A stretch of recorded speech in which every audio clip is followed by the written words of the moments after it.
कार्यक्रम था बलदेव राम जी की जयंती से संबंधित, उसमें अतिथि के तौर पर आए हुए थे परशुराम जी मदेरणा। तो मदेरणा जी ने बताया, उस दिन की स्थिति के बारे में बताया कि वो 2 अगस्त का दिन उन्होंने याद किया उस दिन को, क्योंकि वो उनके साथ ही रहे थे। इस जो मारवाड़ के गांव गरीब और किसान को किस प्रकार ऊपर उठाया जा सके, इस मुहिम में वो उनके दाएं बाएं बाजू थे। जो उनसे पहले रामदास जी वगैरह थे, परंतु नवयुवकों में बलदेव राम जी मुख्य थे। उस समय के युवा थे और पढ़े लिखे थे अच्छे, और वो उनके आगे पीछे चलने वालों में थे। बलदेव राम जी ने बताया कि उस दिन संयोग से हम लोग उनके साथ नहीं थे। बलदेव राम जी की लाडनू में मीटिंग थी। हम लोग जोधपुर में, हमें तार द्वारा समाचार मिला तो उन दिनों नागौर से जोधपुर के बीच में रोड नहीं थी, कच्ची ग्रेवल रेत डाली हुई रोड थी, और नागौर से जोधपुर तक सीधी कोई बस नहीं चलती थी पूरे दिन में। कहते हैं कि नागौर से खींवसर तक बस चलती थी, नहीं, जोधपुर से खींवसर तक। नागौर से खींवसर के बीच में कोई साधन नहीं था। नागौर से जोधपुर जाने वाले रेल से जाते थे। तो नागौर और जोधपुर, कहते हैं खींवसर तक भी ऐसी बस चलती थी कि कोयले का ईंधन था उसके इंजन में। जो ईंधन है वो कोयला काम में लिया जाता था, भाप के शक्ति से वो इंजन चलता था। और वो इतना ही कोयला भर के खींवसर नागौर से जोधपुर से आती, जोधपुर से खींवसर तक आती थी। कच्चा मार्ग था और खींवसर से वापस जोधपुर जाती थी। दिन में एक बस, वो भी एक बड़ी नमूना टाइप की बस थी। कहते हैं छोटी सी बस थी, यूं बैठना पड़ता था और बहुत यूं ऐसा ही रास्ता था। तो बलदेव राम जी कहते हैं कि हम रेल के जरिए, और रेल लाडनू भी रास्ता था परंतु रेल थी नहीं, इसलिए उनको आना पड़ा नागौर। अब नागौर से उनको लाडनू जाना था। वो कहते हैं नागौर के रेलवे स्टेशन पर उतर करके हमने पता किया कि कोई साधन मिल जाए ऐसा जिससे हम उन दिनों बलदेव राम जी के पास जीप जरूर थी। बलदेव राम जी के पास तो उस समय भी जीप थी। पहले भी वो सरकार की नौकरी करते थे जोधपुर दरबार की, तब भी जीप थी और उस समय भी थी, परंतु परशुराम जी और इनके पास कुछ नहीं था। तो परशुराम जी कहते हैं कि हम नागौर में आए, यहाँ लोगों से इधर उधर पता किया, यूं करते करते जोधपुर के कोई माड़ियों की एक ट्रक मिली। छोटी सी ट्रक थी, निशान टाइप की गाड़ी होती थी जिसमें वो पत्थर ढुलाई का काम करते थे।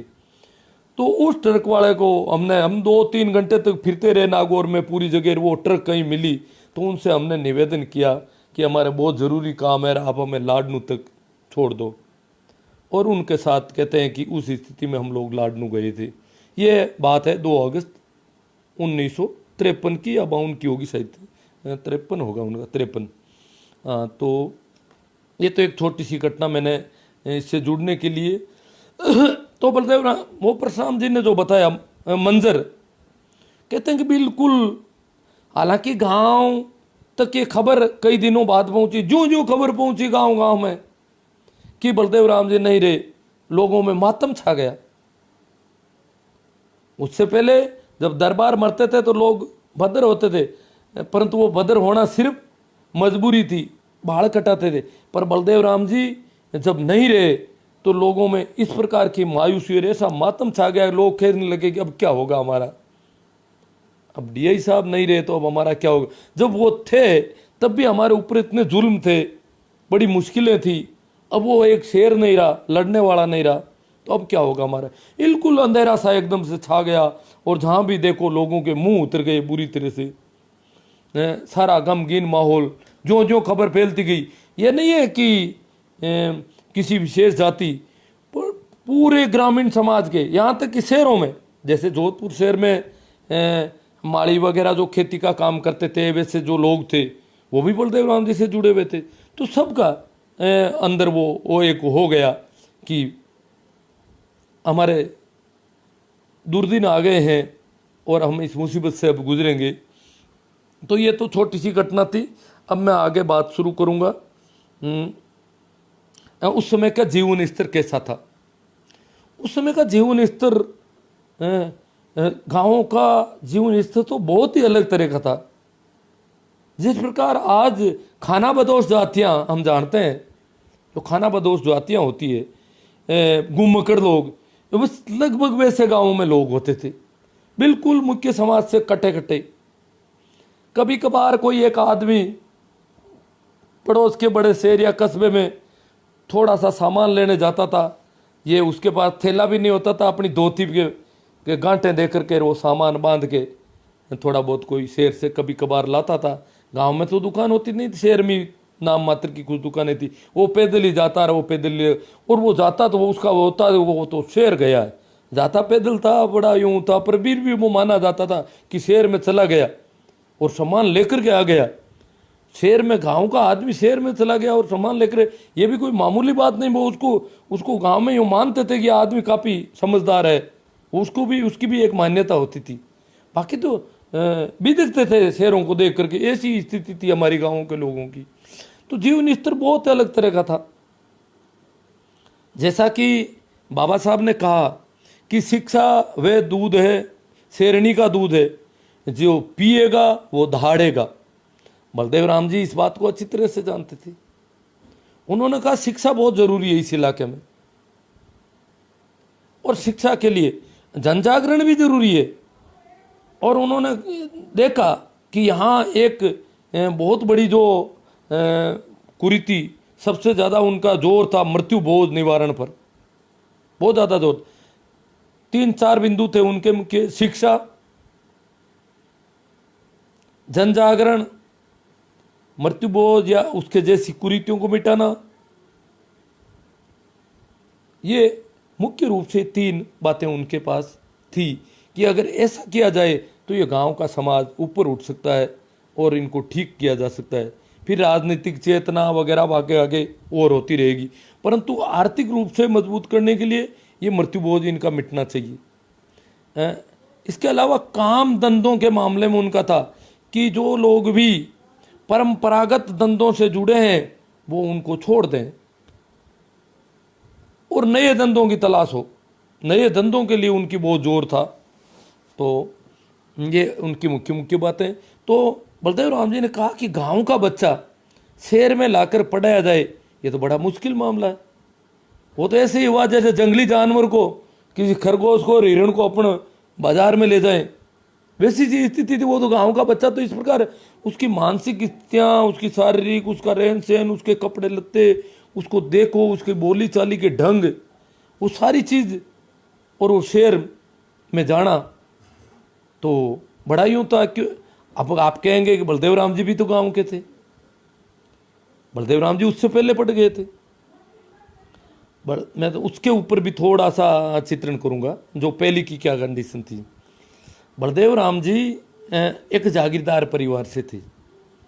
गांव के जाति के हिसाब से तो एक तरह से पिछड़े वर्गों के थे, परंतु वो एक जागीरदार थे।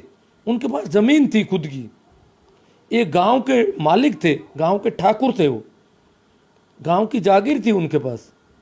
और इस वजह से उनका जोधपुर में आना जाना था। उनके पिताजी भी जोधपुर में रहते थे और वो भी रहते थे।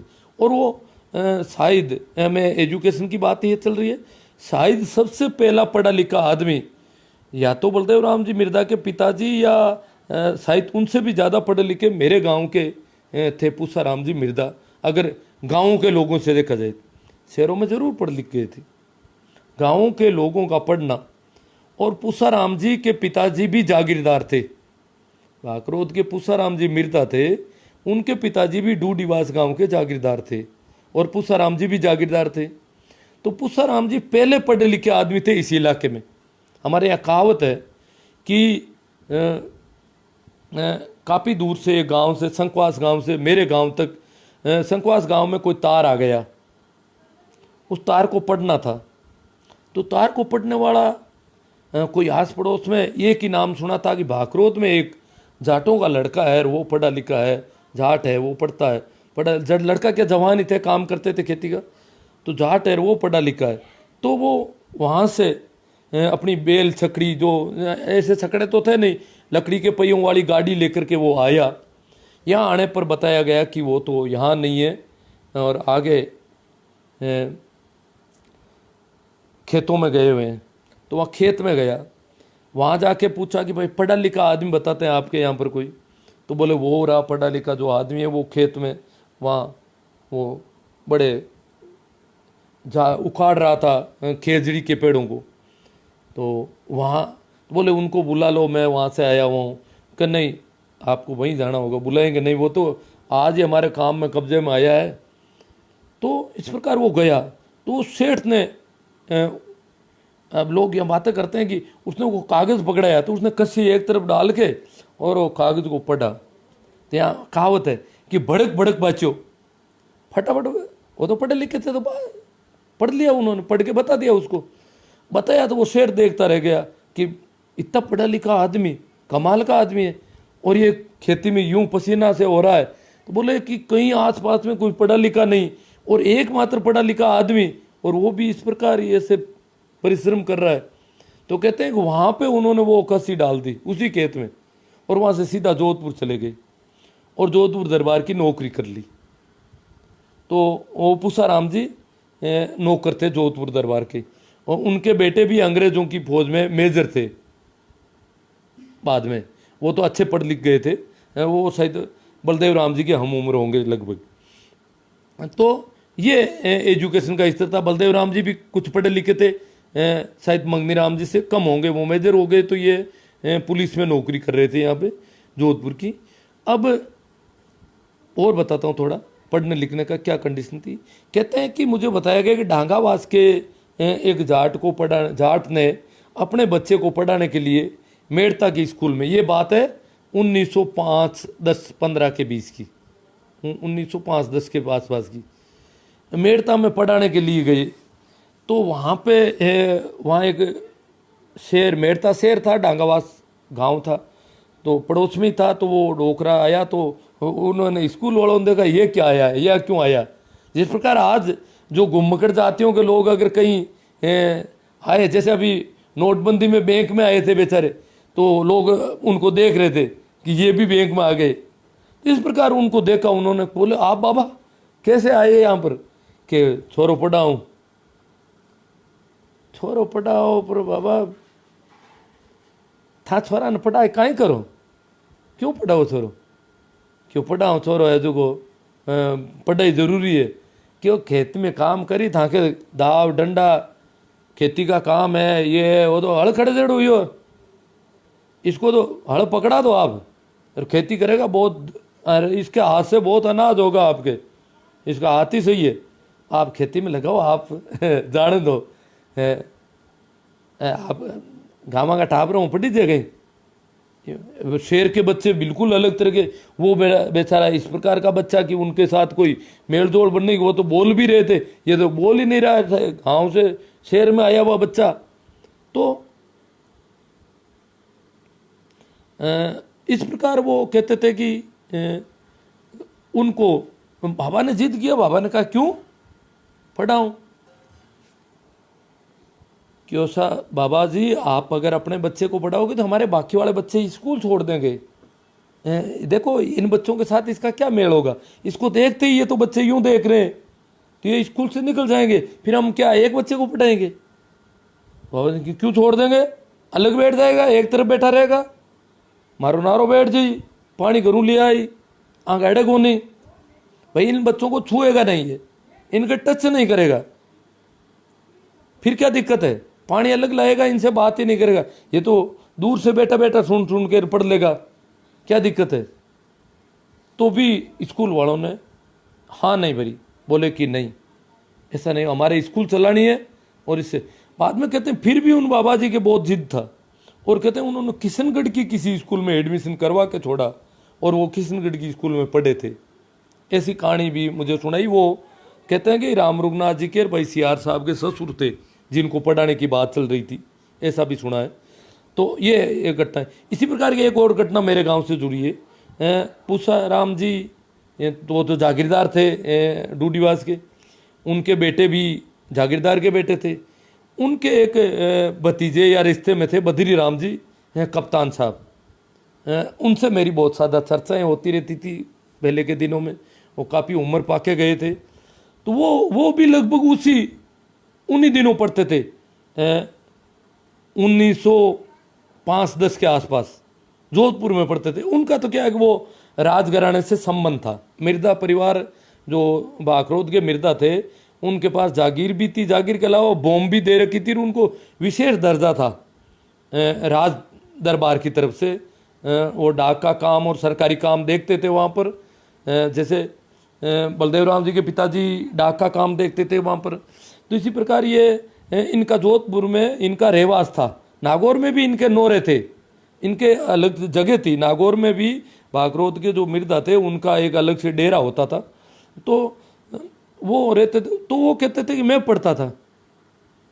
और उन दिनों छोटी जाति के लोग बहुत, हो सकता है कुछ माड़ियों के बच्चे हो सकते हैं कोई स्कूल में हो, तो जोधपुर की वही शहर वाले गांवों के बच्चे तो गुंजाइश ही नहीं थी कि शहर में जाकर के पढ़ लें। ये 1900 आज से 100 साल से थोड़ी पहले की बात है। तो वो कहते हैं मैं पढ़ रहा था, तो एक दिन स्कूल में एक नाटक करने की जरूरत पड़ी। और तो बोले नाटक था, उसमें एकलव्य का पार्ट करना था। तो बोले एकलव्य का पार्ट तो हर कोई तो कैसे करेगा भाई, बणियों के बच्चे थे, ब्राह्मणों के बच्चे थे, बड़े यूं थे, अलग तरह के बच्चे थे, तो वो लोग नीची जाति का बच्चा ढूंढो।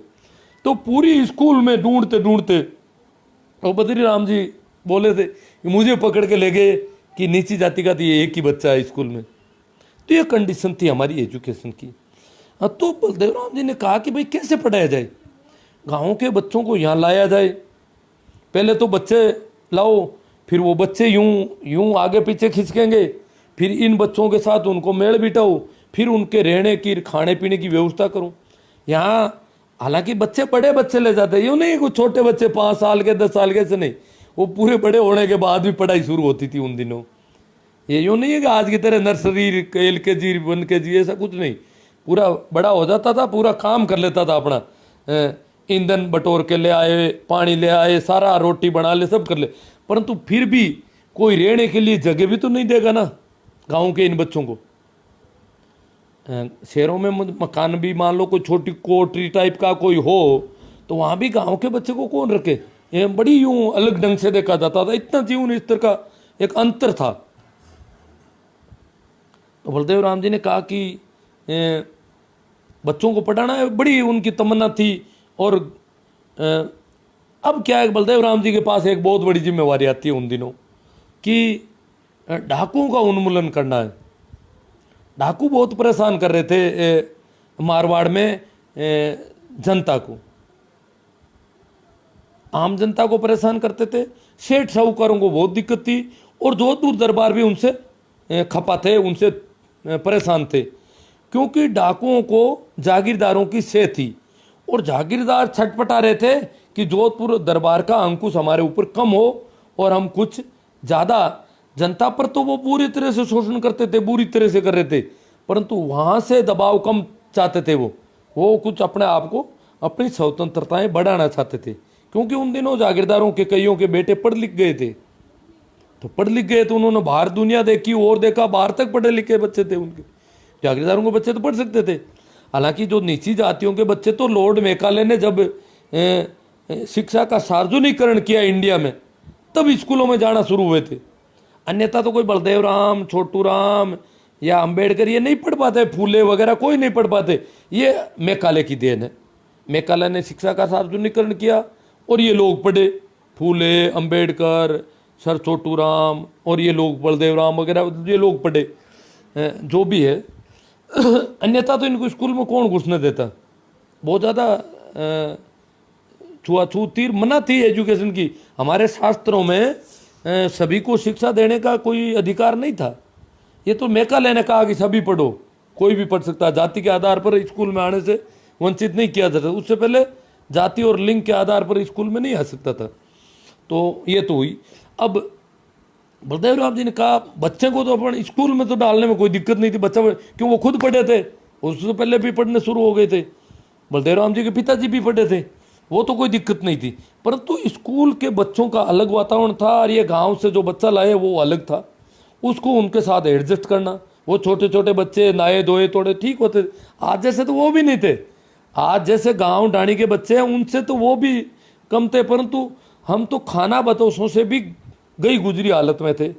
तो यहाँ से बलदेव राम जी गाँव से लोगों को कहते बच्चा दे दो मुझे, तो मुझे आप बच्चा सौंपो। गाँव में मीटिंग लेते, जागीरदारों के जुल्मों की बात करते और सारी करते, परंतु वो कहते एक बच्चा मुझे दे दो आप। गांव में से कोई हर एक गांव में करीब करीब हर छोटे बड़े गांव में उन्होंने एक एक दो दो बच्चे वो लेके गए थे पकड़ के, मुझे बच्चा सौंप दो। लोग कहते बच्चे कैसे सौंप, बच्चा तो कमाई का साधन, बच्चा सौंपो। और भले बेल और बेटे को बराबर माना जाता था क्योंकि खेती का काम था। और बेल का मरना बेटे के मरने से भी खतरनाक, अगर अषाढ़ के महीने में बेल मर जाता किसी का तो खाएंगे क्या? बच्चा तो मर जाता तो बेल से खेती करके अनाज तो पैदा करते और बच्चा हो जाता, कल को बेल मर गया तो इस साल की खेती नहीं कर सकेंगे, ये बड़ी दिक्कत थी। तो बेल की तरह ही बेटा था और बेटा भी बेल की तरह काम करता था पूरा। एक एक बेटा और एक एक बेटी को खेती में सारे लोग काम करते थे, तब जाके पेट भरता था। ये नहीं कि एक बेटा रहेगा तो भी काम पेट भर जाएगा सबका। सभी लोग काम करते थे, फिर भी पेट कैसे भरता था? वो भी खिचड़ा बना के खाते थे, क्योंकि रोटी बनाए तो अनाज ज़्यादा लगता था, इसलिए खिचड़ा बना के, राबड़ी और खिचड़ा बना बना के खाते थे। इतना सा अनाज बचता था उनके पास, बड़ी मेहनत थी। तो बेटे को कैसे भेजा जाए? तो बड़ी बहुत ज़्यादा काफ़ी मेहनत करने के बाद कभी कोई एक बच्चा सौंपता तो वो वहाँ जाके जोधपुर शहर में ले जाते उस बच्चे को अपने साथ। वहाँ ले जाकर वहाँ सेठ साहूकारों से उनसे बात करते भाई मैं कोई बच्चा लाया हूँ और इसको पढ़ाना है और ये लावारिस है, इसके माँ बाप नहीं है, अनाथ है बच्चा। वहाँ उनको अनाथ बताते उस बच्चे के संबंध में। यहाँ भी लोग कहते हैं गाँव में नाबालगी में पढ़ियो, लावारिस तो नाम नहीं आता था, नाबालगी में पढ़ियो, इस तरह कहते हैं पुराने। तो वो लावारिस के नाम से उनको बताते और सेठ साहूकार बलदेव राम जी को कुछ पैसा इसलिए दे देते थे, सहायता भी दे देते थे कि डाकुओं का उन्मूलन का काम था और डाकुओं को से सेठ साहूकारों को भी चिंता थी, इसलिए उनको कुछ बजट ऐसा थोड़ा बहुत वो कबाड़ लेते रहे, उन बच्चों को इस प्रकार वो पढ़ाते। ये भी चर्चा है कि बलदेव राम जी की पत्नी ने खुद रोटियां बना के भी कई बच्चों को कई बार खिलाई है। हालांकि बना के क्या वो काम व्यवस्था हो जाती, बाकी तो बच्चे खुद रोटियां बना लेते, बच्चे खुद ईंधन लाते। किसान छात्रावासों की ये भी स्थिति थी कि बच्चे खुद ही ईंधन ला के थे। तो इस प्रकार बच्चों को पकड़ पकड़ के ले जाके उन्होंने पढ़ाना शुरू किया। कितनी बड़ी सोच थी उनकी कि जो इस शेरनी का दूध पिएगा वो दाड़ेगा। तो उस समय उन्होंने बच्चों को पकड़ पकड़ के लेके गई, हर इलाके से बच्चे लेके गई और ले जाके वहाँ पढ़ाया। फिर उन्होंने किसान छात्रावास की व्यवस्था की, रहने की व्यवस्था करो इनकी। छात्रावास क्या करें, छात्रावास में जमीन कहाँ, जमीन तो खैर मिल जाती, कोई दिक्कत नहीं, बिल्डिंग कैसे बनाए, कोई कमरा या जो भी अच्छा बच्चा कच्चा पक्का भी बनाना हो उसके लिए पैसे चाहिए, लेबर चाहिए और चाहिए। लेबर में बच्चे काम भी करते थे, बिल्डिंग निर्माण तक के काम छात्रावासों में।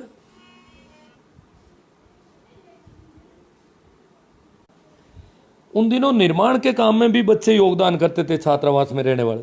तो फिर उन्होंने देखा कि फोन आ रहा है बार बार, हाँ।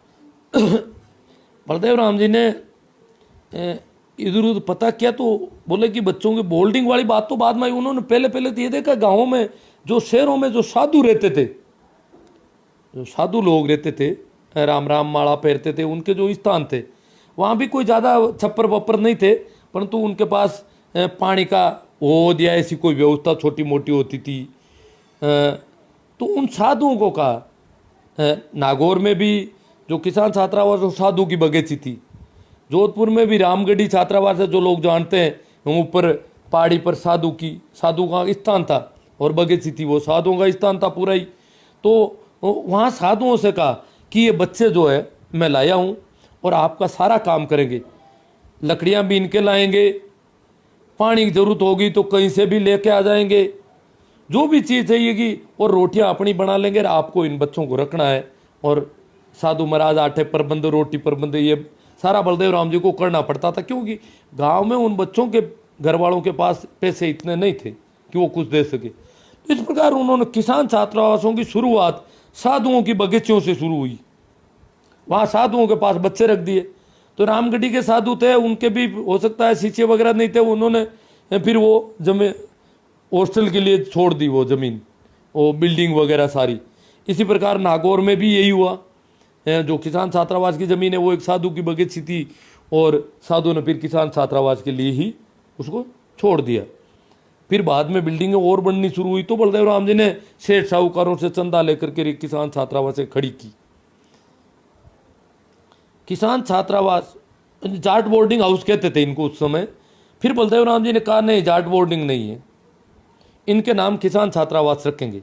हालांकि शुरुआत में जाट बोर्डिंग हाउस नाम था इनका, और जोधपुर के इन जाट बोर्डिंग हाउस को जोधपुर दरबार से भी ग्रांट ले ली थी बलदेव राम जी ने, कि ग्रांट दी जाए, बोर्डिंग हाउस में पैसा चाहिए, सहयोग चाहिए, तो दरबार भी सहयोग देते थे और सेठ साहूकारों से लाते थे। इस प्रकार ये हॉस्टल को चलाते थे।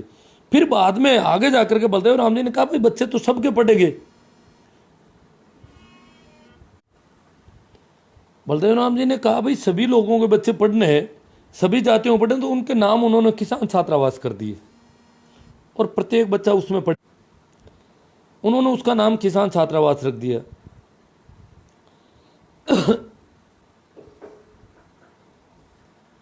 तो ये अरे फोन नहीं करना मना बार। हाँ, तो उन्होंने उसका नाम जो है किसान छात्रावास नाम बदल दिया। फोन आ रहा था बार बार, उनको मना कर दिया, अब ठीक है। हाँ, तो सभी जातियों के बच्चे पढ़ेंगे, ये बात हुई। बाद में किसान छात्रावास में धीरे धीरे उन्होंने कहा प्रत्येक गांव का वो बच्चा जिसके पास शहर में रहने की जगह नहीं है, उसकी जाति चाहे कोई भी हो, वो किसान छात्रावास में पढ़ेगा। और कस्बे कस्बे में देखो, इनके साथ एक अकेले बलदेव राम जी नहीं थे, रामदान जी डुकिया बाड़मेर में अलग जगह बड़ी विषम परिस्थितियों में पड़े थे। रामदान जी डुकिया कहते वो गैंगमैन का काम करते, रेत खोदते थे दिन पर, अनपढ़ थे, रेत खोदते खोदते भी लोगों को पूछ पूछ करके पड़ गए, और उन्होंने शिक्षा की अलग जगह ही बाड़मेर के उस रेतीले धोरों के बीच में। उन्होंने नागौर में मूलचंद जी आ रहे थे, यहाँ का डाका काम करते थे, ऊँट रखते थे पास में, उन्होंने नागौर की किसान छात्रावास और यहाँ एजुकेशन के लिए बहुत मेहनत की। ऐसे बहुत सारे लोग थे, और लोग थे इनके, दारा सिंह जी, मास्टर दारा सिंह जी है, बाबू गुल्ला राम जी रतकुड़िया है, ये लोग बलदेव राम जी की एक तरह टीम थी। परंतु जागीरदारों के सामने संघर्ष करना ये बलदेव राम जी का ही काम था। वो दरबार के बड़े अधिकारी थे और दरबार में अच्छी पहुंच थी, जोधपुर राजघराने से अच्छे संबंध थे। तो अगर छात्रावासों की देखा जाए, हम जब पढ़ते थे उस समय भी छात्रावासों में हम, जब हमें नागौर की किसान छात्रावास में जब रसोई के अलावा कुछ खाने पीने की कभी होती, तो हमें लकड़ी के कोयले इकट्ठे करने पड़ते, फिर उस सिगड़ी में कोयले डाल के, वो कोयले की सिगड़ी भी किराए लाते, और फिर उसमें थोड़ा वो हमारे मीठा वगैरह कभी कभी बनाते थे, जिसका हम करते थे। तो यही परिस्थितियाँ थी। पानी भी किसान छात्रावास नागौर वाली में पानी की बहुत प्रॉब्लम थी, कुएं का पानी बहुत खारा था, सप्लाई बहुत कम है, तो इधर उधर से लाते थे। और शौचालय वगैरह ये तो आप समझते हो। हाँ, ईंधन के लिए लकड़ियाँ सारी किसान छात्रावास की खरीद के आती थी, और वो लकड़ियों से ईंधन चलता था। उससे पहले तो ईंधन भी बच्चे बटोर के लाते थे। तो परिस्थितियाँ लगभग ऐसी थी। तो अपन हमारे से पहले तो देखा जाए तो परिस्थितियाँ बहुत अलग थी। अब अपन बलदेव राम जी के जन जागरण पर थोड़ा विस्तार से बात करेंगे। उन्होंने कैसा जन जागरण किया, गाँव के लोगों को कैसे खड़ा किया, क्योंकि गाँवों के लोगों पर तो गुलामी सामंतों की अलग थी, और सामंतों की तरह तरह की लाग बाग लाट और बेगार, तरह तरह की बेगार थी। मर जाता था आदमी तो काम करते करते, खाने को तो मिलता नहीं था, काम ही काम करना बस, इस प्रकार की स्थितियां थी। तो उन स्थितियों में और फिर उनका खौफ, जागीरदारों से लोग डरते थे। अन्नदाता बाब जी, अन्नदाता जो हुक्म सामने नहीं देख पाते, उनकी जूती के सामने नहीं देख पाते थे, यूं रखते गर्दन रखनी पड़ती थी। अब चाहे वो कुछ भी करो, कैसी भी मार पड़ो, कुछ भी करो, चूं करने की जरूरत नहीं थी कहीं पर भी। इतना जुल्म था, इतना अत्याचार था, इतना डर था, इतना खौफ था, लोग बहुत डरे हुए। अब इन डरे हुए लोगों को जागीरदारों के खिलाफ बात कहना कितनी मुश्किल मामला था। तो बलदेव राम जी के पास उस समय जिम्मेदारी आई डाकुओं का उन्मूलन करना है दरबार की तरफ से। तो वो गाड़ी लेकर के पूरे मारवाड़ में घूमते और जन जागरण का काम करते, डाकुओं का उन्मूलन भी करना और जन जागरण। तो डाकुओं का उन्मूलन करे तो जागीरदार नाराज, क्योंकि जागीरदारों को डाकुओं की सेहत थी, उनका गठजोड़ था। डाकुओं के गांवों में लोग निशाने पर थे। जो जो लोग बलदेव राम जी के जन जागरण से प्रभावित थे किसानों में, वो डाकुओं के टारगेट में थे। हमारे इलाके में सब नाम थे पता, जैसे आसोब में पांचाराम जी भाकल, भाई भाकरोद में थे भाई क्या नाम है, हीरा राम जी चौधरी, इसी प्रकार हरसोड़ा में हरदीन राम जी सेंगवा, यूँ अलग अलग कई लोग जो थे वो उनके टारगेट थे।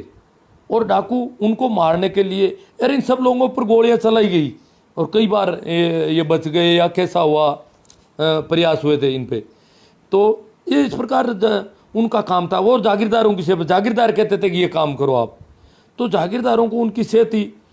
और ग्रामीण सेठ साहूकार जो थे वो डाकुओं से डरे हुए थे, इसलिए वो बलदेव राम जी को इसके लिए मदद देने के तैयार होते थे कि भाई किसानों के बच्चों को आप पढ़ा रहे हो, तो वो देते थे।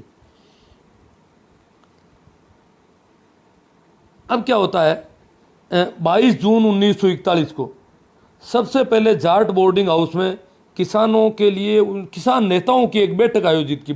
हालांकि उससे पहले 1925 में, सबसे पहले तो अगर देखा जाए 1925 में मास्टर दारा सिंह, रामदान जी डुकिया, बाबू गुल्लाराम जी, मूलचंद जी आर्य, ये सारे लोग पुष्कर में 25 या 27 में इकट्ठे हुए थे किसानों के बच्चों को पढ़ाने, और इन सारी बातों पर मीटिंग की थी इन्होंने। और वहां से निर्णय लिया गया था ये काम हमें करने। परंतु विधिवत रूप से संगठन की स्थापना करने के लिए 22 जून 1941 को जाट बोर्डिंग हाउस जोधपुर में किसान नेताओं की एक बैठक हुई और उसमें तय किया गया कि किसानों का कोई संगठन बनाया जाए पूरे मारवाड़ में। क्योंकि उस समय संगठन बन रहे थे, जो आज़ादी के अलग में अलग अलग संगठन थे, तो किसानों का संगठन बने अपना, जो हमारी विचारधारा के हिसाब से। तो 27 जून 1941 को, उसी साल 22 जून को ये इकट्ठे हुए थे किसान बोर्डिंग हाउस में। उसके 5 दिन बाद 27 जून को मारवाड़ किसान सभा की स्थापना जोधपुर की सुमेर स्कूल में की गई। जोधपुर की जो सुमेर स्कूल है, जो माड़ी समाज के लोग चलाते थे स्कूल, ऐसी स्कूल थी, तो वहाँ पर वो मारवाड़ किसान सभा की स्थापना हुई। उसके अध्यक्ष बने मंगल सिंह जी कछावा और मंत्री बाल किशन जी। तो इस प्रकार से ये पहला अधिवेशन हुआ मारवाड़ किसान सभा का, स्थापना का अधिवेशन। उसके 2 साल बाद बलदेव राम जी ने मिर्जा ने कहा कि मारवाड़ किसान सभा को और मजबूत बनाना है, जन जन तक पहुंचाना है। तो पूरे मारवाड़ के लोगों को निमंत्रण दिया, समाचार किया कि अप्रैल की 25-26 तारीख को हम किसान सम्मेलन करेंगे बहुत बड़ा जोधपुर में। पूरे मारवाड़ में ये समाचार जितना जैसा कर सकते थे, उनके उस जमाने के जो उनके साधन थे उससे उन्होंने आदमी टू आदमी व्यवस्था थी कि इस गांव तक ये कहेगा, वहाँ वो आदमी पैदल जाके उस गांव में ये बात कहेगा। जहाँ भी बलदेव राम जी जाते वो बताते 20-25 गांव हैं आस पड़ोस के, तो आपके गांवों के लोग जाएंगे, उनसे आगे वो जाएंगे, सभी गांवों में इसका समाचार होगा कि अमुक तारीख को किसानों का सम्मेलन है जोधपुर में। तो लोग पैदल गए यहाँ से गाँवों से जोधपुर में। 25-26 अप्रैल को सर छोटू राम को बुलाया गया पंजाब से। उससे पहले भी सर छोटू राम जी सीकर में मीटिंग ले चुके थे।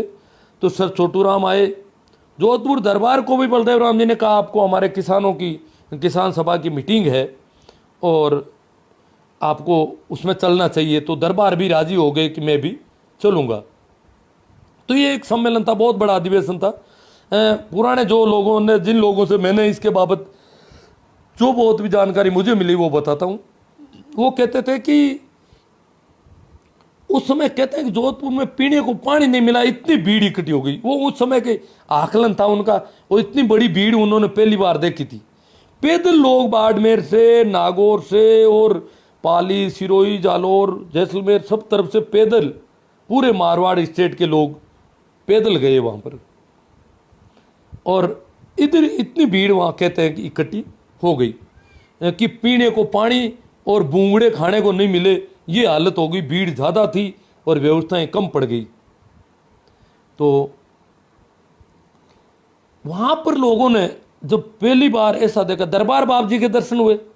दरबार बाप जी का नाम सुना था, गांव का ठाकुर भी बहुत बड़ा बाप जी था। बाप जी यानी पापा कहते थे इनको, पिता की तरह मानते थे, मानना ही पड़ता था, क्या मजबूरी थी।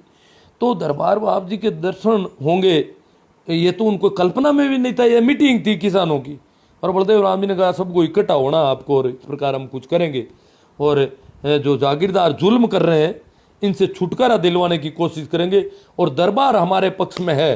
दरबार चाहते हैं कि मेरे किसानों को कुछ हक मिले, और मेरे जागीरदार जो किसानों को परेशान कर रहे हैं, क्योंकि मेरे कमाऊ पूत किसान है और जागीरदार इनको परेशान कर रहे हैं, इसलिए आप लोग चलो और हम दरबार साहब को जागीरदारों की तरफ से जो भी समस्याएं हैं वो सारी उनको सुनाएंगे। ये एक सम्मेलन था इस प्रकार का। तो वहाँ पर लोगों ने जब कहते हैं कि जो लोग थे उन्होंने देखा कि जोधपुर दरबार बैठे और उनकी बराबर कुर्सियों पर एक तरफ सर छोटू राम बैठे रहे, एक तरफ बलदेव राम मिर्दा बैठे, बराबर की कुर्सियों पर जाट के बेटों को देखा तो लोगों का गला रुंध आया कि हो क्या रहा है ये जाट के बेटे दरबार बाप जी के बराबर बैठ गए। समझ के बाहर थी सारी बात, सोच ही नहीं सकते थे, कल्पना के बाहर थी सारी बात। तो वो देखा तो लोगों की यूं विचार व्यक्त करने की जगह नहीं रही। इस प्रकार का उनकी मानसिक स्थिति हो गई, इस प्रकार का भावात्मक असर पड़ा उन पे, और वो देखते रह गए। तब लोगों को पता चला कि बलदेव राम तो कोई अवतार है। उसके बाद बलदेव राम जी को अवतार ही कहते थे। बलदेव राम जी को किसानों में, गांवों में अवतार ही कहते थे लोग, क्यों? तो अवतार थे, अवतारी अवतार थे बलदेव राम जी तो।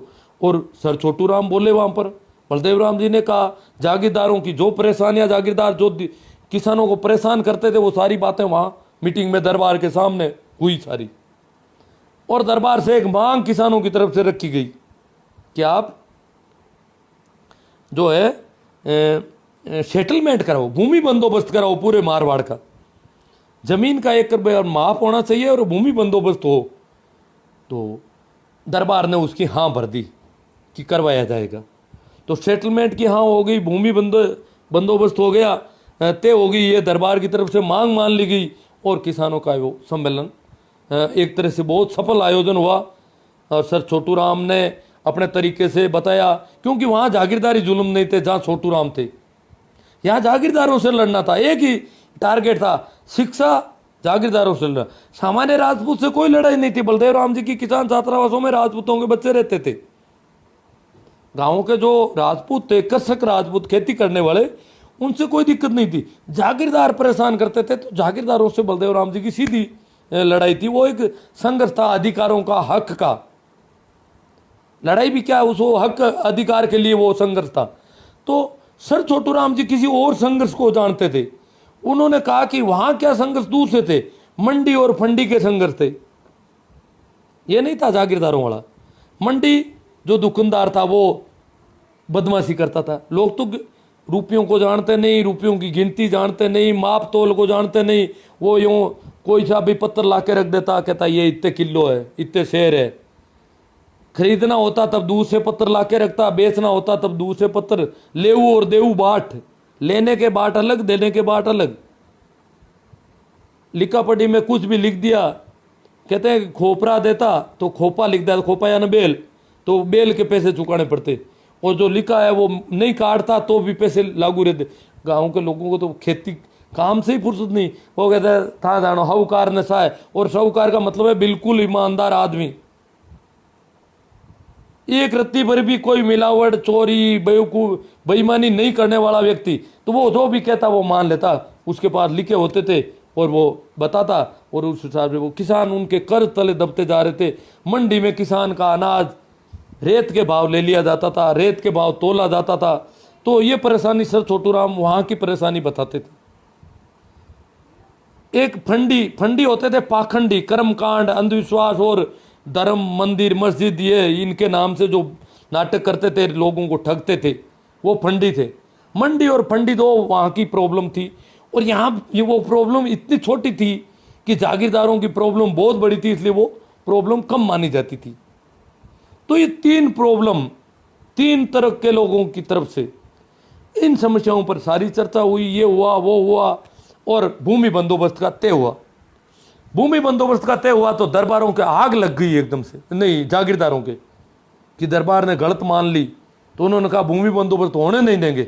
अब छोटे मोटे जागीरदार तो बोल नहीं सकते, जो बड़े ठिकाने थे जैसे अहुआ है, पीलवा है, आसोप है, गुलर है, ऐसे कई ठिकाने थे जिनके जागीरदार दरबार से कई बार खुन उठ सकते थे। अपनी सेना की काफ़ी मजबूती थी, वो दरबार को आंख दिखाने वाले लोग थे।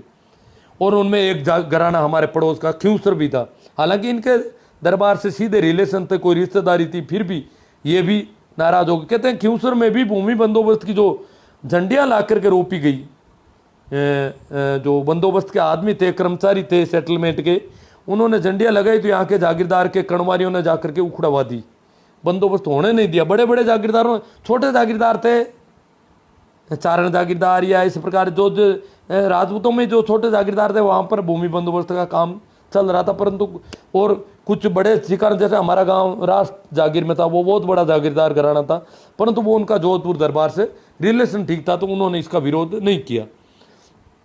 तो उसी का थोड़ा सा और ले लेता हूँ कि एजुकेशन के मामले में ख्यूसर के जागीरदार बहुत क्रूर और अत्याचारी बताते थे। और उस समय ख्यूसर में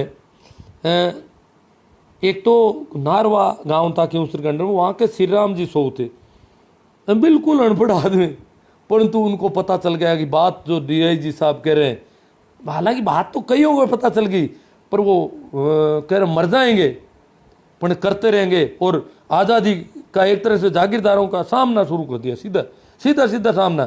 क्या करेंगे, जान ही तो लेंगे। बाकी लोगों को भी पता था बलदेव राम जी कहते हैं वो बातें सही, परंतु सामने कौन आए, सामने आने की बलदेव राम जी की मीटिंग में भाषण सुनने नहीं जा सकते थे, डरते थे। भाषण सुनते थे तो जागीरदार वापस उनकी पेशी पड़ती थी, बुलावा जाता था कि फला आदमी बलदेव राम जी का भाषण सुनने गया था, गांव में मीटिंग हुई। हालांकि देखो गांव की मीटिंगों की क्या हालत है, एक दो बातें पहले छूट गई।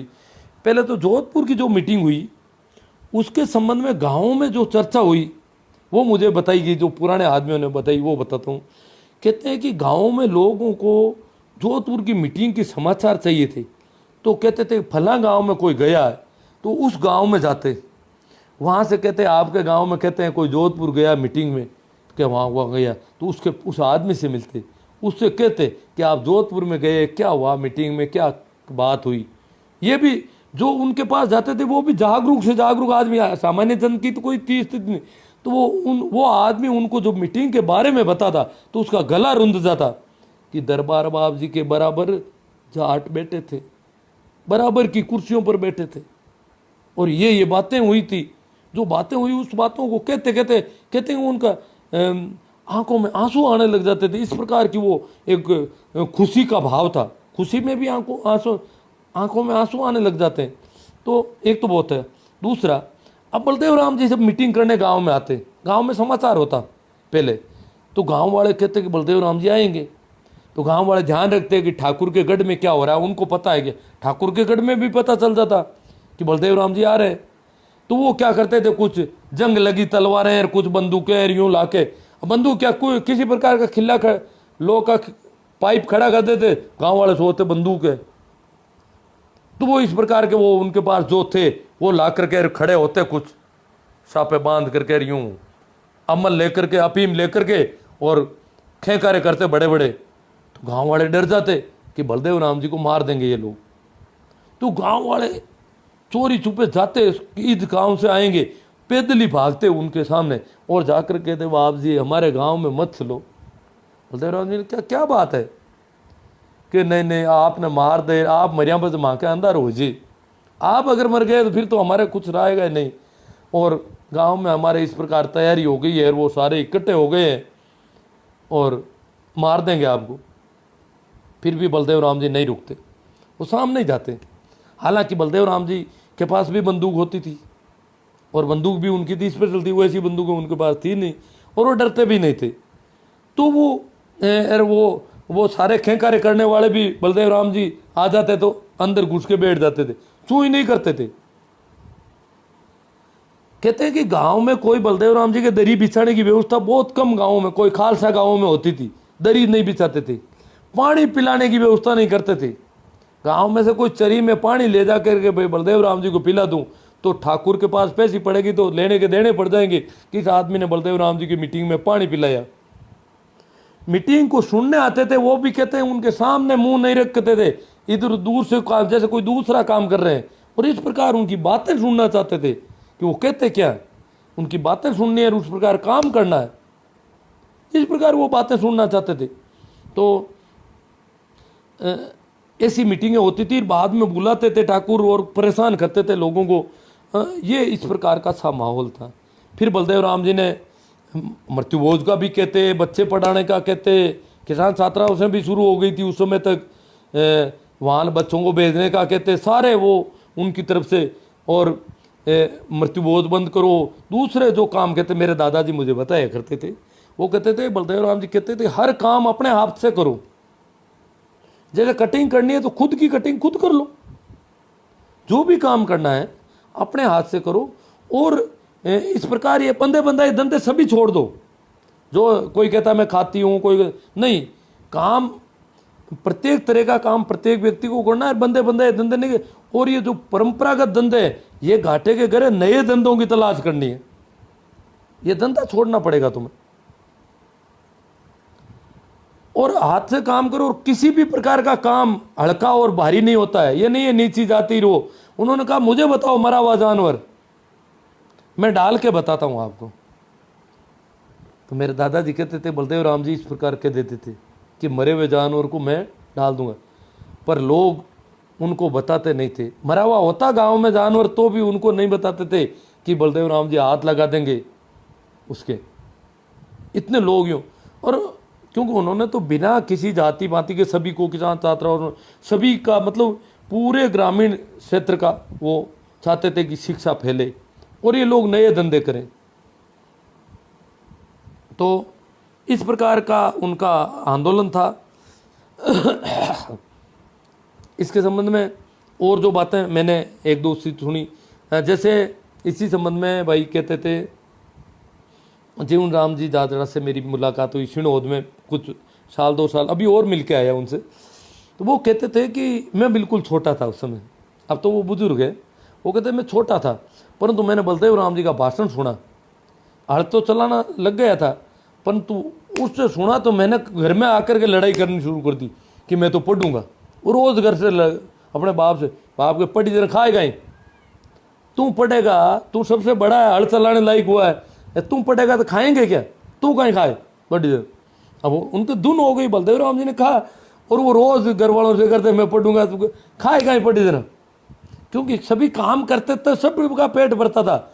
एक भी आदमी काम, औरत बच्चे बच्चियां सभी लोग काम करते थे तब जाके सबका पेट भरता था, अन्यथा तो पेट भरने का प्रश्न नहीं था। इतना शोषण था बुरी तरह से, जागीरदार का शोषण, मंडी फंडी का शोषण, चारों ओर से शोषण था। तो इस शोषण के बीच में सभी लोगों को काम करना पड़ेगा। तो वो कहते थे, फिर उन्होंने, मैंने कहा और क्या सुना आपने बलदेव, कि बलदेव राम जी ने एक बात गलत कह दी। क्या? कि बलदेव राम जी ने कहा कि मेघवाल थोड़े दूर बैठे थे, मीटिंग के पास में नहीं थे। तो बलदेव राम जी ने कहा वो वहाँ क्यों बैठे हो, क्या बात है? कि जरा गाँव वालों ने कहा कि ये तो मेघवाल है, आ जाओ आप मेघवाल हो तो क्या फर्क पड़ता है। फिर वो आए नहीं डर के मारे, क्यों आज मैं बैठा हूँ, आज आप मंदिर में घुस सकते हो, सब बराबर है। ये बात बलदेव राम जी ने कही तो वो जीवन राम जी को भी ठीक नहीं लगी। उन्होंने कहा ये बात तो उन्होंने गलत कही। तो मैंने कहा फिर मेघवाल आए, कि मेघवाल तो थोड़ी सी जगह छोड़ी उन्होंने, थोड़ा बहुत तो आगे पीछे हुए परंतु ज़्यादा इधर नहीं आए। और मंदिर में वो गांव वालों की आंखें देख ली उन्होंने। मैंने कहा तो यहाँ तो मेघवाल काफ़ी संख्या में है। तो वो कहने नहीं, इतनी हिम्मत उस समय मेघवालों की नहीं हुई। और गांव वालों ने कह भी दिया कुछ एक ने तो धीरे धीरे कि ये तो अभी चले जाएंगे, बाद में गांव में रहना है। तो इस प्रकार मतलब इतना उनका वो था कि बिना किसी भेदभाव के इस प्रकार लोग रहे। मुझे बीच में भटक रहा हूँ, थोड़ा थोड़ा इधर उधर हो गया है। खियूसर वाली जो घटना था उसको थोड़ी वापस कह देता हूँ। खियूसर में उन लोगों को बहुत, श्री राम जी सो को बहुत प्रताड़ित किया, बहुत दुख दिया गया। इसी प्रकार खियूजी लकारा थे, खियूसर के लकारा जाति से थे, वो भी खेती करते थे। लकारा सारी जातियाँ खेती करती थी, लाख में कोई कमाई नहीं थी इतनी, तो लखारा थे। तो खियूजी लखारा को, वो भी श्री राम जी की तरह ही दबंग थे बड़े, और खियूसर गांव में ठाकुर के सामने बोलने की हिम्मत रखते थे। तो ठाकुर करे क्या, गांव में ये तो बेइज्जती होती है कि ठाकुर साहब के सामने बोल रहा है, जबान लड़ा रहा है, सामने देखना भी खराब होता है, बोल रहा है। तो कहते हैं कि खियूजी लखारा को खाट में डाल करके, बांध करके, खाट के दोनों ओर पैर बांध के आकला के धोरों में डलवा दिया गया, और श्री राम जी सो को खियूसर की किले की जेल में डाल दिया गया। वहां से श्री राम जी सो कैसे भी करके निकल गए, दीवार फांद के कैसे करके निकले वो, और उनको बहुत, खियूजी को भी बहुत यातना दी, उनको तो दी, तो जैसे तैसे उनको वहां से निकलवाया खियूजी लकारा को। वो कैसे खोले, कैसा हुआ, फिर उन्होंने खियूजी और श्री राम जी गए जोधपुर बलदेव राम जी के पास, और कहा कि इस प्रकार हमें परेशान करते हैं। तो उन समय दरबार का न्यायालय था, अंग्रेजों का अलग न्यायालय था, तो वहाँ मुकदमा हुआ उन पे। बलदेव राम जी उनको कह रखा था इन लोगों को कि आपको कहीं भी जागीरदार परेशान करता है, गाँवों में जाके कहते थे अगर जागीरदार आपको इस प्रकार के लाग बाग और परेशान करता है तो आप मुझे बताओ, इस जागीरदार को जेल में डाल दूंगा मैं, ये बात कहते थे, इतनी हिम्मत थी उनकी। तो खियूसर ठिकाने के खिलाफ उन लोगों ने मुकदमा कर दिया। कहते हैं कि खियूसर ठाकुर को जेल हो जाती उस मुकदमे में, क्यों, उनके पास कोई नहीं था। अत्याचार तो उन्होंने किया था, जुल्म किया था, ये बड़ी मजबूती से अपना पेश कर रहे थे। बलदेव राम जी उनके साथ थे। और कहते हैं कि गांव वाले अभी भी नारवाग लोग कहते, श्री राम जी सो जो है पैदल जाते थे, अपनी रात को ही रोटियां बांध करके जोधपुर पहुंचना है, और खियूजी ये लोग पैदल जाते थे, पेशी होती थी। उधर खियूसर ठाकुर साहब की जीप एक बार कहते हैं श्री राम जी के पास से निकली, क्यों श्री राम जी तो पहले दिन रात को निकलते थे, तो जोधपुर के नज़दीक पहुंच गए थे, और ये तो जीप से आए थे, तो ये तो एक कच्चे रास्ते ही थे। तो कहते हैं कि ठाकुर ने अपनी जीप रोकी, रोक करके श्री राम जी सो को कहा कि श्री राम केस है तो है, मुकदमा है तो है, बैठ जा गाड़ी में। श्री राम ने कहा कि श्री राम, हिंदी बोलते थे, गांव वाले कहते पढ़े लिखे थे, फिर भी हिंदी की कोशिश करते थे। श्री राम पीछे नहीं बैठता, बैठूं तो आगे बैठूं बराबर की सीट पे, और नहीं तो जाओ। अब बराबर तो दरबार ठाकुर कैसे बिठाए, और श्री राम जी नहीं बैठते उस गाड़ी में। एक बार रोकी थी, मतलब श्री राम नहीं बैठे उस गाड़ी में। और इस प्रकार इन परिस्थितियों में उन लोगों ने मुकदमा लड़ा, और मुकदमा वो जीतने के करीब थे। कहते हैं कि ताड़ावास के एक खाती को खियूसर ठाकुर ने पटा लिया अपने पक्ष में गवाह बदलवाने के लिए, अन्यथा वो केस में जेल हो जाती उनको। और खाती को कहते हैं एक रात में एक पोल और 2 कमरे और इस प्रकार एक गड्ढे टाइप का, जैसे ठाकरों की पोल होती थी वैसी पोल बना दी एक रात में। ताड़ावास में कहते हैं एक रात में बनाएगी वो, वहाँ झूठी गवाही बदलने के लिए, और उसकी वजह से उनकी जेल बची। वैसे मुझे बताया कि एक मोड़ी के खाती थे, उनको बलदेव राम जी ने कहा कि आज़ादी के बाद कहा कि आज़ाद हो गए, इन ठाकुरों की ज़मीन नहीं है, अब तुम अपनी खेती करो, और खेत में जो अनाज होता है अपने खेत घर ले जाओ, जितनी खेती चाहो करो, और अनाज जितना भी होता है घर ले जाओ, किसी को देने की जरूरत नहीं है, देश आज़ाद हो गया, जागीरदारी समाप्त हो गई, जागीरदारों का राज नहीं रहा, दरबार का भी राज नहीं रहा, इसलिए आप तो अनाज जो है घरों में ले जाओ। पर लोग तो डरते थे, मतलब आज़ाद होने के कई वर्षों बाद तक कई गांवों में अनाज ठाकुर के लोग ले लेते थे। तो कहते हैं कि वो बलदेव राम जी ने एक कागज़ दे दिया किसी को कि ये मैं लिख के देता हूँ, आप अनाज ले जाए। वो कागज़ में क्या था, वो कोई पैम्पलेट टाइप का था। तो वो कहते हैं कि एक खाती के पास वो कागज़ था, और मोड़ी गांव के लाटे वो कणवारिया खड़े थे, लोग खेतों से जोत के आए, अनाज से भर कर के गाड़ियाँ, और डर था कि ठाकुर के गढ़ के सामने से तो निकल नहीं सकेंगे, दूर से रास्ते से निकल करके वो गांव में घुसना चाहते थे। ठाकुर के आदमियों ने घोड़ियां लेकर के वहाँ आ गई। बोले कहाँ कहाँ जा रहे हो? कैसा आप करने आवा? तो फिर अनाज ले जाओ पहले कोर्ट में। अरे पूरा अनाज बिना लाटे कैसे ले आ गए? तो वो कहते वहाँ एक खाती ने एक कागज़ दिखाया उनको कि वो बलदेव राम जी दियो कागज़ लिखिड़ो। तो कणवारी डर गए, वो भी अनपढ़ थे, खाती भी जानता नहीं था कागज़ में क्या लिखा है, वो भी डर गए और वो भाग खड़े हुए और वो सारा अनाज गांव में चला गया। ऐसी भी कहानी मुझे किसी ने बताई कि वो खाती ने ऐसा कागज़ दिखाया और कागज़ से वो डर गए कि बलदेव राम जी का कागज़ है। उनको भी पता था कि देश तो आज़ाद हो गया है, तो हम तो यूं ही दादागिरी से कर रहे हैं सारा काम। तो ये इस प्रकार के मामले थे। वो उन्होंने मुझे बताया एक दो बातें। और मेरे पिताजी भी दादाजी भी कहते थे बलदेव राम जी, वो मोड़ी वाले जो मांगीलाल जी कह रहे थे, वो उनके कहने की ढंग अलग था। उन्होंने अभी थोड़े दिनों पहले उन्होंने कहा कि बलदेव राम जी ने कहा कि खेती करना छोड़ना पड़ेगा आपको, दूसरे धंधे पकड़ोगे तब प्रोग्रेस होगी, विकास तब होगा जब प्रत्येक व्यक्ति पढ़ेगा और खेती का काम छोड़ोगे तो आप आगे बढ़ोगे, नहीं तो आगे लोग कहते देखो माँ तो खराब हुई डी साहब को, खेती को काम कर छोड़ जन आगे की कर बदा, खेती छोड़ दे जन पर भूखा मारा मर जा। और बलदेव राम जी ने कहा खेती मशीनों से खेती होगी, को माँ तो खराब हुई को खेती कोई मशीन हुआ। हाँ ठीक है, जीप तो कांटा था हुई के बाद जीप तो देखता तब तक तो टेक, क्यों खेती मशीनों से होगी। तो लोग कहते हैं ये तो ऐसी बात। जैसे हमारे पड़ोस में बलदेव राम जी का ससुराल है, मेरे बिल्कुल पड़ोस के गांव में, डेरू गांव में बलदेव राम जी का ससुराल था। और डेरू जब भी हम जाते हैं, मैं तो साइकिल से भी पैदल भी जाता था, तो बीच में हमारे दोनों गांवों के बीच में बलदेव राम जी ने एक प्याऊ बनाई थी। उस जमाने में बलदेव राम जी की पत्नी ने बनाई थी, ऐसा बताते हैं। वो पत्थर की प्याऊ बनी हुई है, बाद में उसका शायद रिनोवेशन करवा दिया होगा। वो वहाँ पर 4 गांवों के रास्ते आते हैं और चारों ही गांव 5-5, 6-6 किलोमीटर दूर है वहाँ से। तो वहाँ पर वो तब हमें याद आता है ये बलदेव राम जी, क्योंकि बलदेव राम जी का डेरू में ससुराल था। तो डेरू के लोगों से मैंने पूछा कि बलदेव राम जी आपके गाँव में आते थे तो क्या कहते थे, क्योंकि बलदेव राम जी का ससुराल था वहाँ पर। जो माडी बाई है वो डेरू की रहने वाली थी। तो बोले कि हमारे तो क्या है कि बूढ़ियों को, बूढ़ा आदमी है उनको बात कहते थे थोड़ी बहुत, पर वो लोग जो है, मैंने कहा भाई आपका गांव मौसर में सबसे आगे चल रहा मृत्यु भोज में, जबकि बलदेव राम जी इसके खिलाफ थे।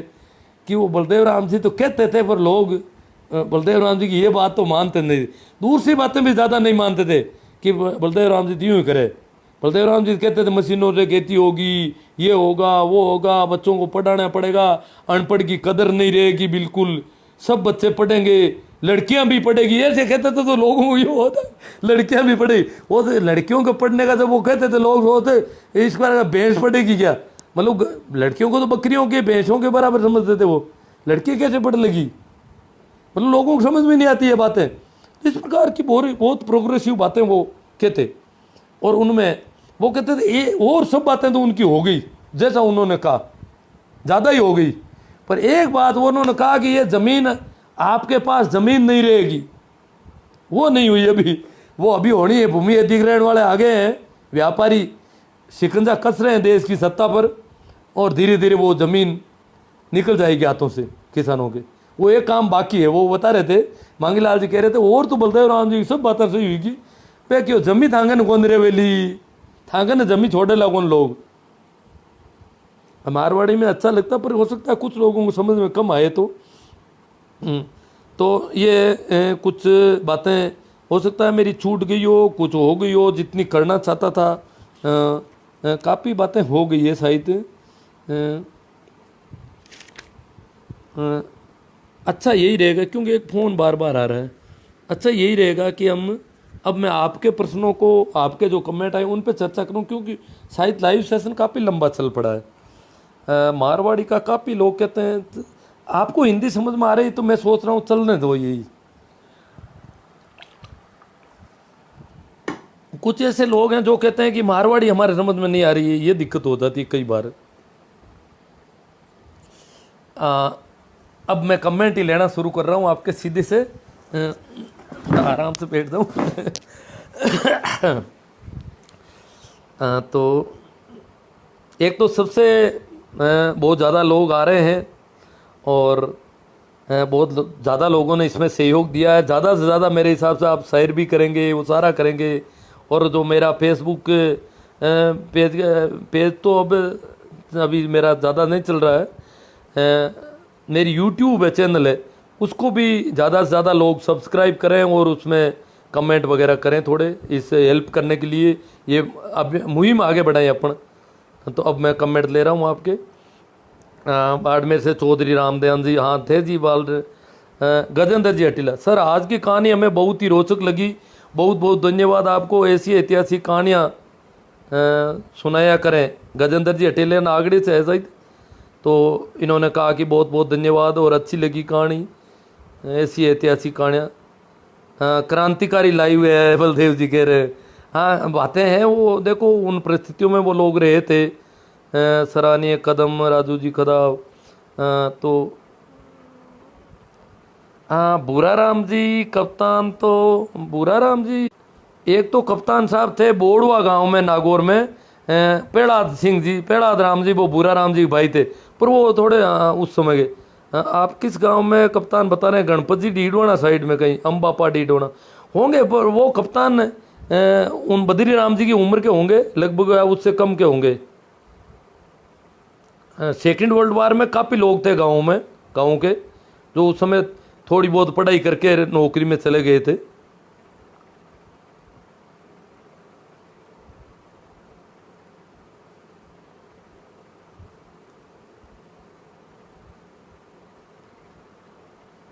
हाँ कमेंट कोई नेमी जी सोमड़वाल, आज किसानों के बच्चे कांवड़िया बनकर घूम रहे हैं, इनको पढ़ाई से कोई मतलब नहीं है, अजी हिंदू बनाने की बीमारी हो गई इनको। इन्होंने पता वो ये सोच रहे हैं कि हम हिंदू हो गए हो तो हम अच्छे हो जाएंगे, और ये मुसलमानों के खिलाफ भड़काया गया, ईसाइयों के खिलाफ, मुसलमानों के खिलाफ, सिख और जैनों के बच्चों को भी इस प्रकार खराब कर रहे हैं।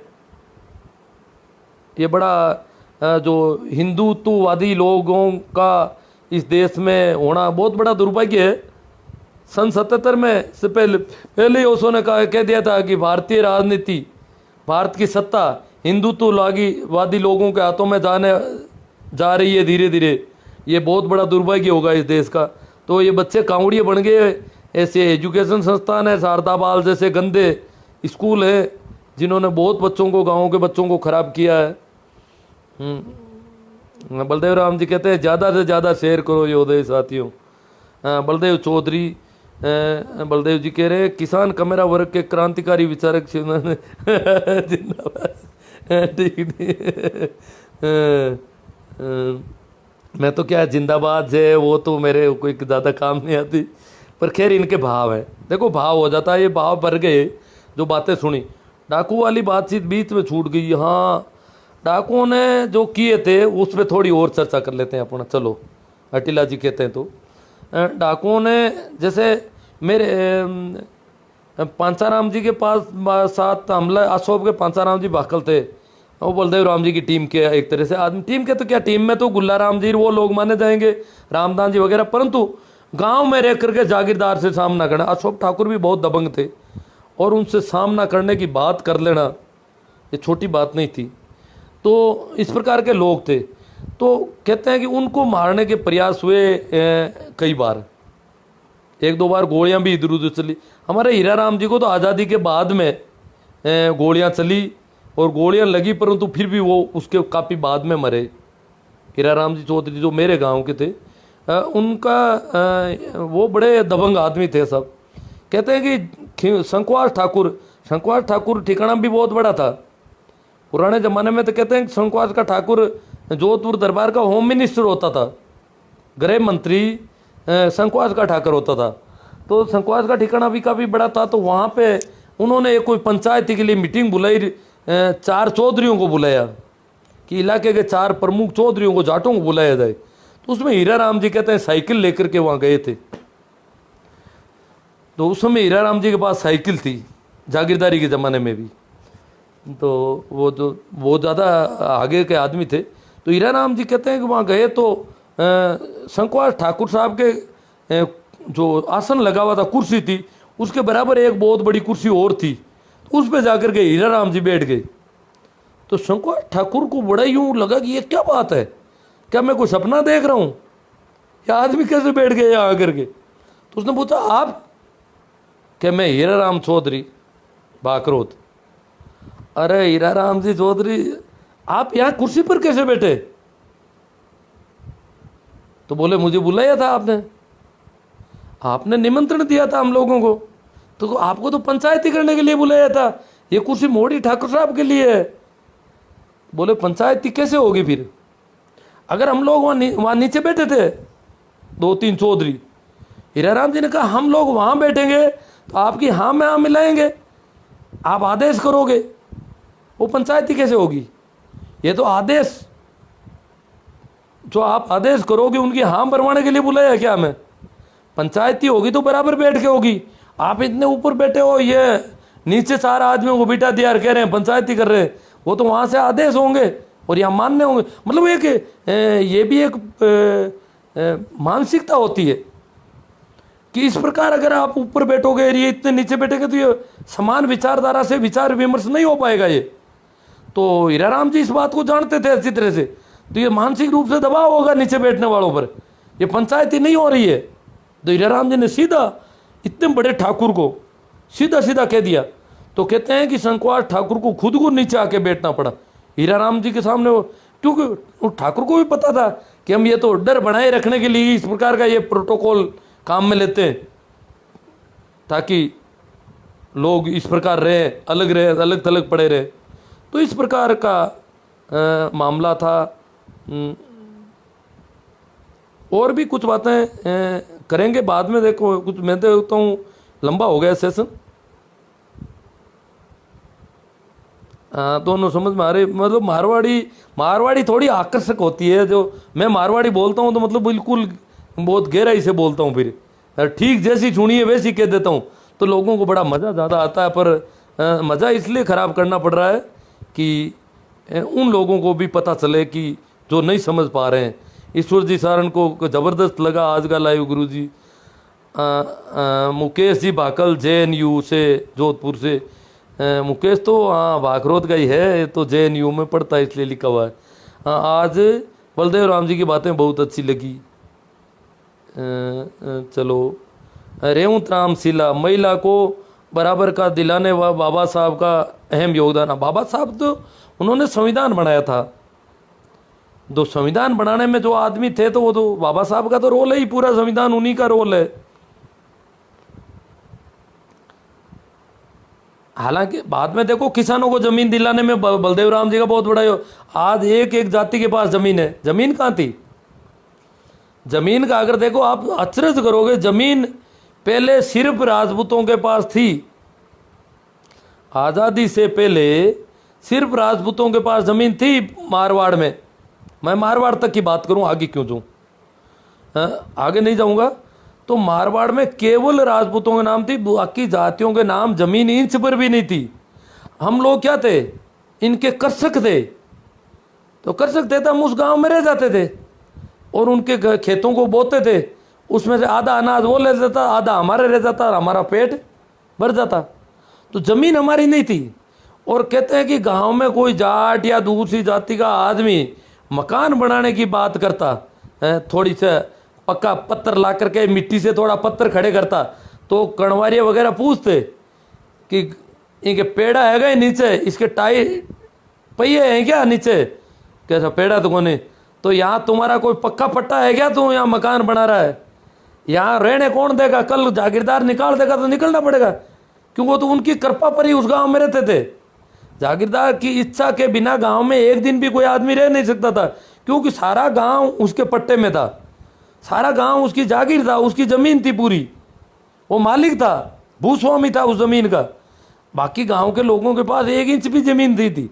हाँ, राजपूतों के पास जमीन थी, पूरे मारवाड़ में प्रत्येक राजपूत के पास जमीन थी, चाहे 2 बीघा हो और 5 बीघा हो और 50 बीघा हो।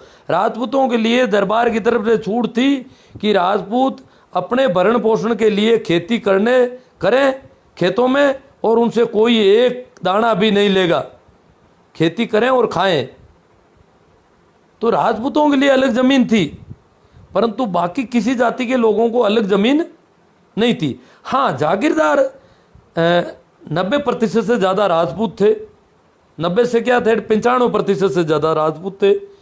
और बाकी के जो 5% थे उसमें चारण थे, काफ़ी राजपुरोहित थे, ब्राह्मण थे। ये 3 जातियाँ और जागीरदार थी। ब्राह्मणों को भी छोटे मोटे गांव दिए जाते थे, चारणों को काफ़ी जागीरें थी, राजपुरोहितों के पास भी कुछ जागीरें थी और कुछ गांव थे। जाटों के पास मेरी दृष्टि में, बहुत ज़्यादा लोग सुन रहे हो, आप पता होगा, सिर्फ 2 ही जागीरें थी, कुचेरा के मिर्दा और भाखरोद के मिर्दा। कुचेरा के मिर्दा के पास मिर्जास गांव था और भाखरोद वालों के पास डूडीबास गांव। ये भू मालिक थे। जाट केवल 2 ही जाट थे जो इनके पास ज़मीन थी खुद की, बाकी किसी जाट के पास ज़मीन नहीं थी। और कोई मिर्दा हो जाटों में कहीं हो तो मैंने सुना नहीं, बाड़मेर में या नागौर में, कहीं पूरे मारवाड़ में नहीं सुना। ये 2 ही जाटों के घर है, जो वो तो राढ़ गोत्र के जाट थे और भाखरोद वाले भाकल हैं। ये इनकी गोत्र अलग है, मिर्दा कोई गोत्र नहीं है। ये इन लोगों के पास जागीर थी जमीन। भाखरोद में जागीरदार के अलावा दूसरे मिर्दा के पास भी एक ज़मीन थी, उसका नाम, उसको क्या कहते थे, भोम। जैसे राजपूतों को ज़मीन मिलती थी ना, वैसे मिर्दा को भी ज़मीन मिली हुई थी थोड़ी बहुत यहाँ पे, छुट भाइयों के हिसाब से। छोटे भाइयों को, राजपूत छोटे भाई कहलाते थे ठाकुर के, तो छुट भाई थे इसलिए ज़मीन देते। तो मिर्दा को भी थोड़ी बहुत भोम यहाँ भाखरोद वालों को मिली, कुचेरा वालों को हो ठीक नहीं थी, पता नहीं मुझे। इनको साढ़ोगण में कोई ज़मीन मिली हुई थी। और भाखरोद की जो ज़मीन थी उसमें मिर्दा से भाखरोद का जागीरदार आधा दान नहीं लेता था, सिर्फ बाकी जाटों से, सभी से, भाकल थे दूसरे जाट, उनसे भी आधा लेता था। खाती कुमार सभी जातियों से आधा ले जाता था। राजपूत तो अपनी अलग ज़मीन थी, उनसे तो कोई ले ही नहीं सकता। और मिर्दा से 1/3 लिया जाता था। मिर्दा के लिए ये छूट थी। मिर्दा गोत्र जो जाट थे, जिनको दरबार की तरफ से मिर्दा की पदवी थी, उनको छूट थी। तो ये ज़मीन का मामला ऐसा था कि मारवाड़ की सारी ज़मीन राजपूतों के नाम थी। फिर वो ज़मीन हुई राजस्थान सरकार के नाम। फिर किसानों को ज़मीन दिलवाई गई। ये बलदेव राम जी मिर्दा के जाने के बाद में कुंभाराम जी आर्य और बलदेव राम जी भी किसान सभा का जो विलय किया गया था, किसान सभा थी, राजस्थान किसान सभा बन गई। तो जो मारवाड़ किसान सभा थी वो बाद में राजस्थान किसान सभा बनी और उस किसान सभा का विलय कांग्रेस में किया। तो नेहरू जी से इस बात का समझौता हुआ कि ये ज़मीन जो है किसानों को दी जाएगी, जो किसान ज़मीन बोता है वो ज़मीन उसको मिलेगी। तो हमें ज़मीन दिलाना, शिक्षा दिलाना, सारा सब कुछ जितना करना था वो संघर्ष। बलदेव राम जी संघर्ष नहीं करते थे, क्या फ़र्क पड़ता। उनका बेटा लंदन में पढ़ रहा था, रामनिवास जी बैरिस्टर होकर के आए थे लंदन से पढ़ के, तो उनको कोई कमी नहीं। वो नहीं चाहते कि क्यों जागीरदारों से लड़े। जगह जगह बंदूकें लिए लोग आते थे, उनको मारने की बातें होती थी, परंतु उनके दिल में दर्द था हमारे प्रति कि इन लोगों को मैं अधिकार दिला दूं, इनको ज़मीन दिलाऊं, इनको शिक्षा दिलाऊं। ये पीड़ा थी उनके। आज के नेताओं की तरह नहीं थे बलदेव राम जी, ऐसा मत समझना आप। आज के नेता जो इधर उधर होटलों में बिकते फिर रहे हैं या खरीदते फिर रहे हैं, ऐसे नहीं थे। उनके वास्तव में दर्द था। उन्होंने एक एक बच्चे को पढ़ाने के लिए इतना दर्द लिया था, इतना संघर्ष किया था, उनसे संघर्ष करना पड़ता था। जहान हथेली में रख करके वो जिंदा रहे थे। डाबड़ा कांड सुना होगा आपने, कितने किसानों को मार दिया गया वहां पर। तो इस प्रकार ये कंडीशन थी।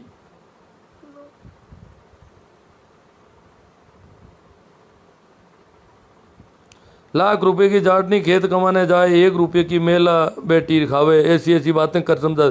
हाँ, बलदेव राम जी कहते थे कि लाखिणी है जाटनी, जगी तो खेता में दुख पावे, भूखा मरे, और हाँ मेला बेटी खावे,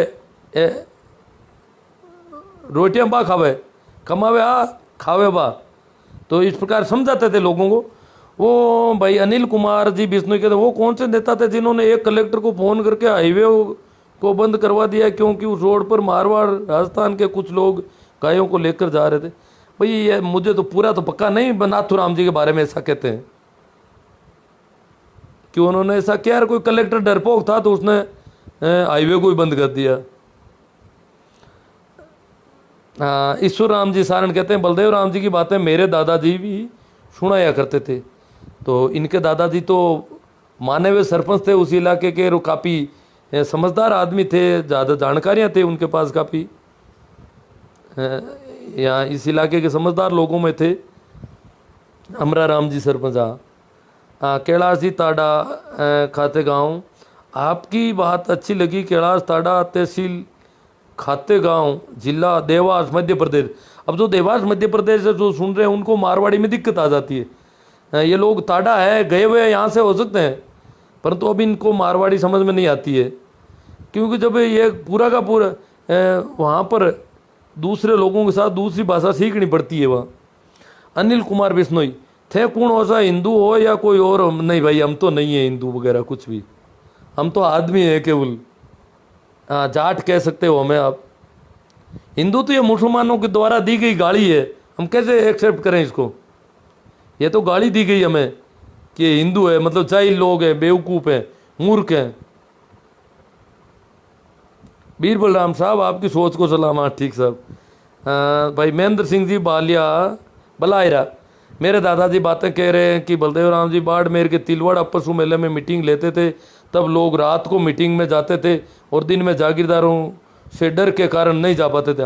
रात के अंधेरे में पहचान, वहाँ तो लाइटें तो होती नहीं थी, रात के अंधेरे में पता नहीं चलता कौन गया और कौन नहीं गया। ज़्यादातर मीटिंगें ऐसी रात में लेते थे बलदेव राम जी। तिलवाड़ा पशु मेला पहले भर गया था, हालांकि 2004 सम्मत 2004 में नागौर का पशु मेला भी शुरू। तिलवाड़ा और परबतसर का पशु मेला सबसे पुराने पशु मेले मारवाड़ के या राजस्थान के समझ लो आप।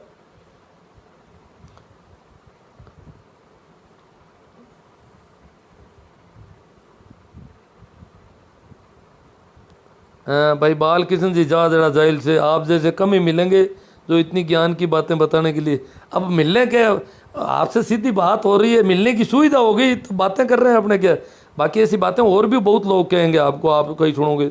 हाँ भाई शंकर लाल जी रोम रोड गुलर हमारे पास है, वहाँ बलदेव राम जी आए थे और ठाकुर के बराबर बैठे।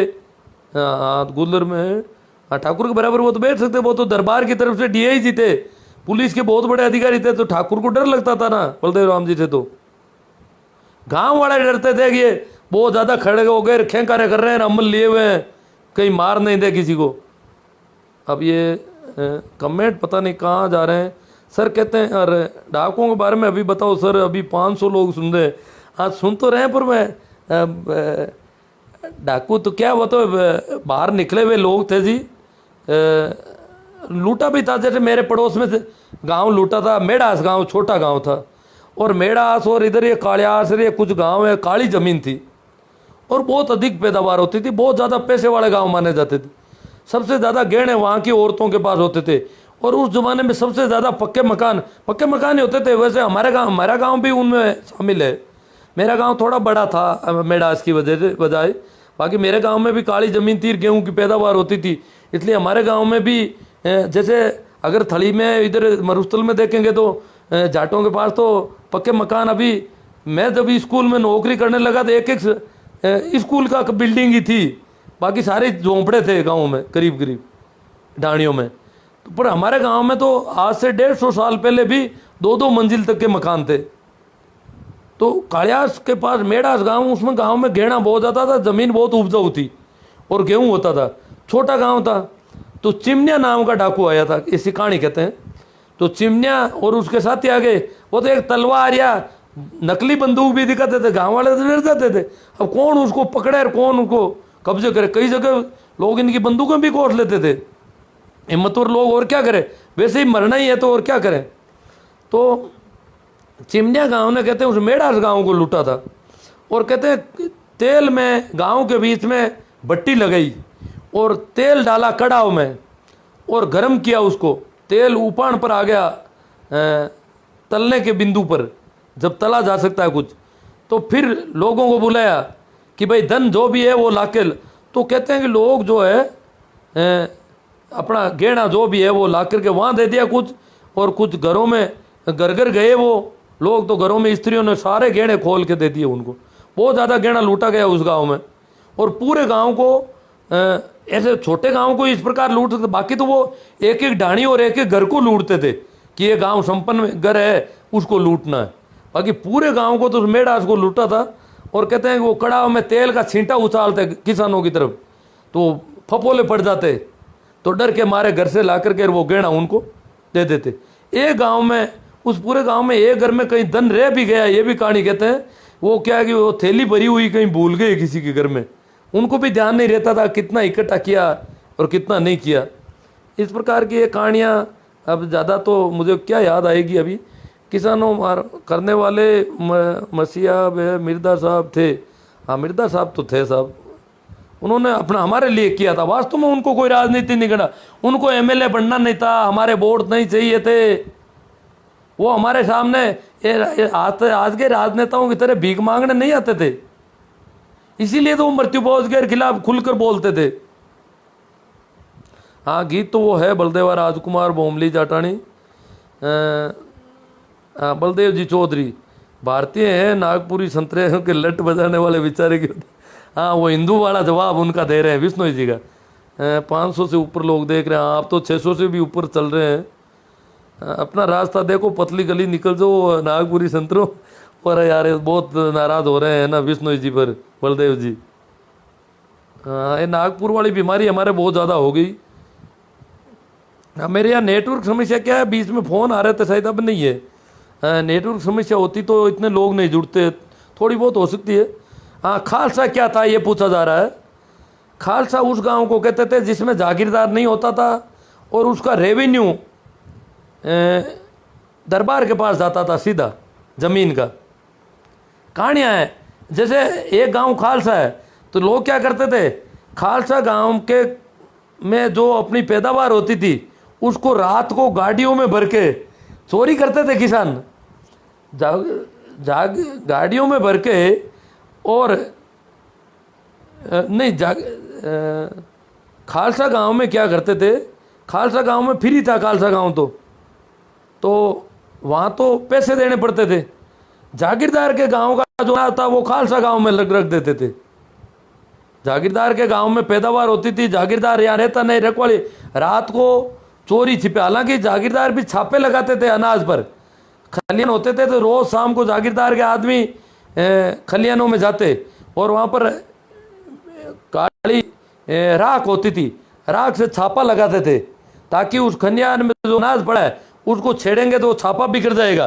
तो किसान पूरी रात अपने छापे को रुकालता था कि छापा कोई दूसरा बिकार देगा तो दर्द हो जाएगा भारी, इसलिए वो एक तरह से उसमें छाप लगाते थे पूरे अनाज के और छाप कर जाते थे रोज शाम को। फिर परंतु कुछ जगहों पर जागीरदार ढीले थे या जागीरदार ब्राह्मण थे या चारण थे, वो थोड़े ढीले थे। जहाँ भी ब्राह्मण चारण जागीरदार थे या जागीरदार किसी दूसरे गांव में रहता था और वहाँ नहीं रहता था तो वहाँ के किसान क्या करते, रात को अनाज छापा तो लगता नहीं, छापा नहीं लगता तो वो धान ले जाकर अनाज ले जा करके गाड़ी में और दूसरे खालसा गांव में ज़मीन खेत रखते थे अपने। उस खालसा गांव के खेत की ज़मीन का अनाज आधा नहीं लेना पड़ता था, उसके रुपये देने पड़ते थे। ज़मीन कितने बीघा है उसके रुपये दरबार को देने पड़ते थे, उसको कहते थे इजारा, उसकी वसूली होती थी। तो उस गांव में ला करके वो डाल देते थे और जागीरदार को बताते हैं अब के तो सर अब के तो साहब बाप जी अंदाता अनाज कम हुआ है खेतों में, ये इतना ही हुआ है, उसमें से आधा जागीरदार को देते थे। इस प्रकार की बदमाशियाँ भी कुछ जगह होती थी। इसके अलावा हमारे यहाँ पर भूरा राम जी चौधरी थे सिणोद के, वो भी एक तरह से बड़े बहुत दबंग आदमी थे बलदेव राम जी। उन्होंने वो खालसा गाँवों में रेवेन्यू वसूली का काम करते थे और कई ऐसे खालसा गांव थे इधर रेगिस्तान में जहाँ सरकार दरबार के समस्या थी कि रेवेन्यू वसूल करे तो कौन करे। हाँ कृष्णाराम जी धोलिया, कृष्णाराम जी सरपंच थे ना, ये भी माने हुए सरपंच थे भाई, अमरा राम जी और कृष्णाराम जी सरपंच ये तो जोड़ी थी इनकी। पूरे मुंडवा पंचायत समिति उस समय की मुंडवा पंचायत समिति थी, उसमें बहुत ही अलग तरह के सरपंच माने जाते थे और बहुत समझदार थे। कृष्णाराम जी से और अमरा राम जी से मेरी कई बार बातचीत होती रहती थी और कृष्णाराम जी से तो बहुत अच्छे संबंध थे मेरे। खियूसर में ये लोग मिल जाते थे, डारू में और नागड़ी में भी। हमरा राम जी तो अभी तक नागड़ी में जिंदा थे, तब तक मैं नागड़ी में नौकरी करता था। तो मतलब मुझे शिनौत के लोग बताते हैं कि बूरा राम जी रेवेन्यू वसूली करने, जागीरदारी सिस्टम को जानते थे बहुत ज़्यादा, और वो सारा कैसे डेकोरम करना है, कैसे प्रोटोकॉल रखना अपना। कहते हैं बूरा राम जी जब घोड़ी लेकर के चलते थे तो आगे 2-4 आदमी पैदल दौड़ते थे ताकि आगे लोग डर जाए। तो इस प्रकार का डेकोरम करके और उस गांव में, जिन गांवों में वसूली नहीं हो रही थी, उन गांवों से वसूली करके ले आए। वो 2-4 एक आदमी को, कमजोर को लाके बिठा दिया, बोला बेटा रे खेत तेरे बाप के है क्या, और साथ में सिनों से कुछ आदमियों को साथ ले गए कि जरूरत पड़े तो मार दो। एक आध जगह एक आदमी को मार भी दिया लोगों ने, मर गया इनके हाथों से मारपीट में। फिर उन पर मुकदमा हुआ, उसमें भी उन्होंने कहा कि ये तो सामने हो गया, बोले दरबार को मैं कुछ नहीं मानता, तो यूं करके दरबार के वहाँ मुकदमे में भी उनको छूट हो गई। तो इस प्रकार ये खालसा गाँव का ये सिस्टम था। शिनोद भी खालसा गाँव था। हाँ, डाकिया को मिर्दा बोला जाता है, इन्होंने जवाब दे दिया भाई पोखरमल जी ने। डाकिया, मिर्दा नाम जो है डाकिया का पर्यायवाची है, डाक का काम ये मिर्दा लोग करते थे। इसके अलावा इनको जागीर भी दे रखी थी और अपने गांव के जागीरदार से इनको छूट मिलती थी कई चीज़ों की। मोहन सिंह जी कुलरिया कहते हैं बलदेव राम जी पर मुझे गर्व है। शुक्राराम जी डोडवाड़िया, मुझे आज पहली बार आपके विचार सुनने का मौका मिला है। हाँ, ज़्यादा लोग जुड़ गए इसलिए आज ज़्यादा लोग जुड़ रहे हैं। भंवर सिंह जी राम राम साहब भाई साहब, आपका लाइव देखकर बहुत अच्छा लगता है। राजेंद्र जी सिया को, हाँ ये तो रेगुलर सुनने वालों में है। शुक्राराम जी, कुछ दिनों से मैं सुना नहीं रहा था लाइव, कुछ टेक्निकल प्रॉब्लम आ रही थी, पता नहीं आज चल गया लग रहा है।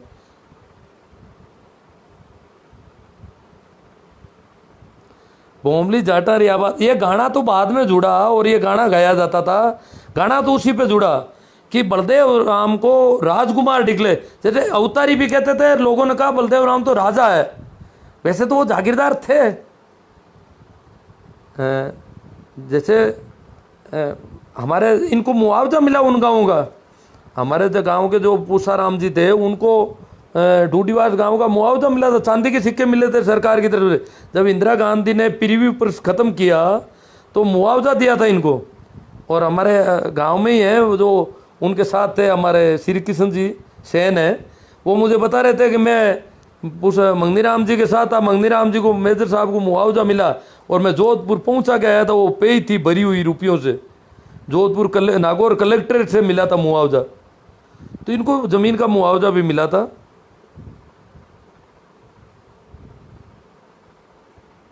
तो भोमली जाटा री तो जमीन जाटों को मिली और बलदेव को राजकुमार। भोमली का मतलब है भूमि, भूमि जाटा। अब कुछ लोगों ने कहा कि ये कोई लव एपेस की कहानी, ऐसा कोई लव का मामूली कहानी नहीं, जैसे हीर रांझा, सिरी फराद, ऐसा कोई भोमली और बलदेव कोई दो कैरेक्टर नहीं है किसी कहानी के,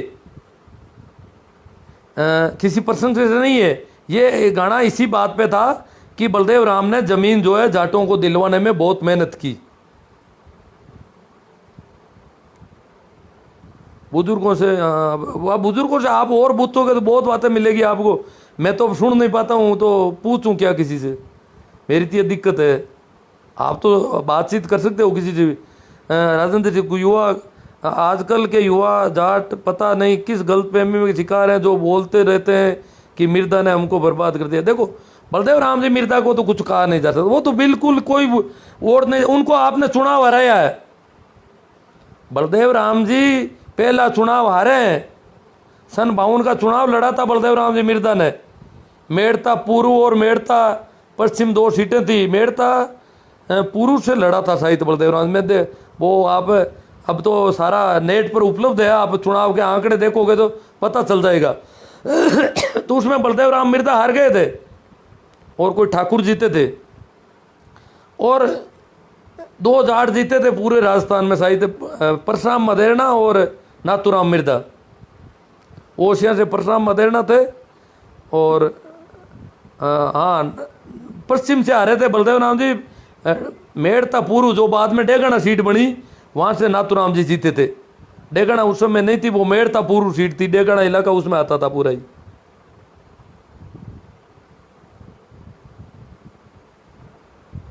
तो बलदेव राम जी को कोई चुनाव नहीं लड़ना था, सिर्फ दर्द था उनके दिल में हमारे प्रति।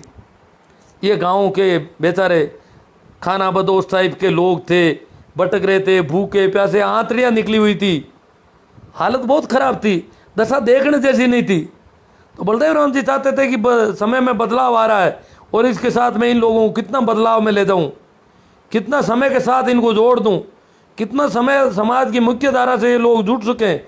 गाँवों के लोग और शहरों में भी बहुत अंतर था, तो वो चाहते थे कि गाँव के लोग शहरों की तरफ कैसे पढ़े।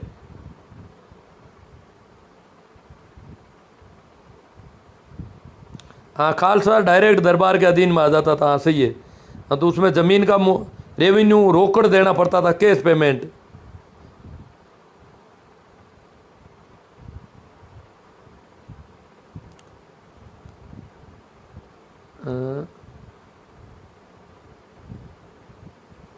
सुरेश मेघवंशी किसी का जवाब दे रहे हैं, बलदेव जी के अलावा चांदना पड़ा है जलमिया। हाँ, मंजीत गोदारा, हमारा गांव जोधपुर में तनावड़ा है, बुजुर्ग कहते हैं कि हमारा गांव खालसा था। हाँ खालसा था, तो जो गांव खालसा था वहाँ ज़मीनें कम है, वहाँ क्यों ज़्यादा लोग आके बस। खालसा गांव में जागीरदारी जुल्म नहीं थे, इसलिए जागीरदारों से परेशान होकर के कई लोग बस जाते थे, इसलिए ज़मीन कम मिलती थी लोगों को, उस ज़मीन से ही गुजारा करना पड़ता था। और जागीरदार जहाँ बड़े जागीरदार थे, जो जागीरदार जितना ज़्यादा परेशान करता था उतने ही किसानों को ज़मीन ज़्यादा मिल जाती थी, परंतु परेशानियाँ बहुत ज़्यादा झेलनी पड़ती थी। वो का वही मामला था। तो खालसा गाँव में थोड़ी ज़मीनें कम है, तनावड़ा है तो वहाँ देखोगे आप लोगों के पास ज़मीनें थोड़ी सीमित रहेगी, क्योंकि लोगों की संख्या खालसा गाँव में ज़्यादा होती थी कि वहाँ परेशानी कम थी।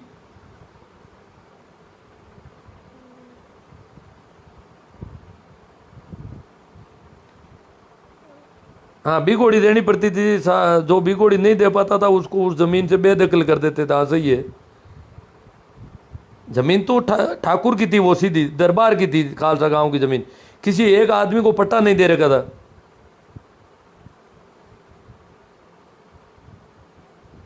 राख की चाक लगाते थे, उसको छापा कहते थे।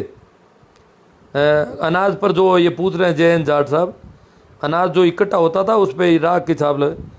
बाबूलाल जी बाकल बहुत सुंदर बात कही।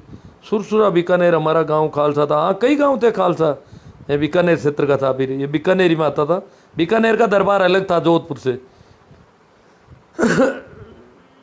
हाँ, सुगना राम जी हटीला ऐसी बातें सुनाते हैं, कुछ अपने सुनाते हैं। सुगना राम जी हमारे साथ नौकरी कर चुके हैं। हाँ, मैं अध्यापक हूँ भाई।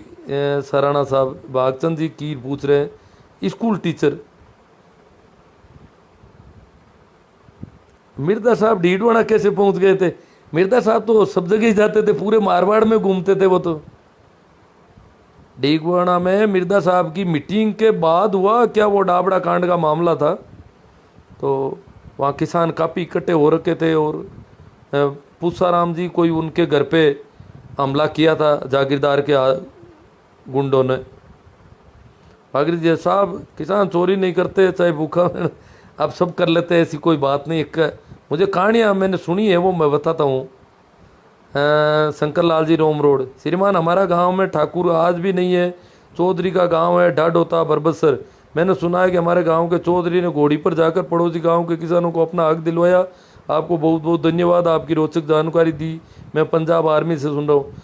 हाँ, चौधरी का गांव है पर वो गांव खालसा था। फिर जागीर तो जाट को शायद मेरे हिसाब से मैं सुनी नहीं मैंने कहीं कि जाटों को भी कोई और जागीर थी क्या, कुचेरा और बागरोद के मिर्दा के अलावा। रघुवीर जी राजपूत, राम राम साहब, राम राम, प्रणाम सभी को।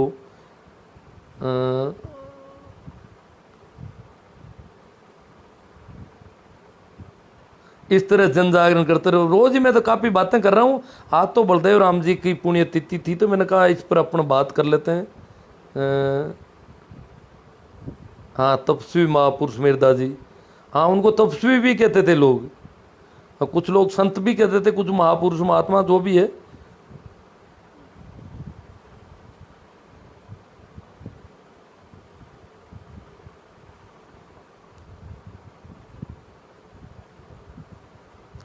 और कोई देख रहा हूँ मैं, जय नारायण व्यास और बलदेव राम जी मिर्दा एक साथ।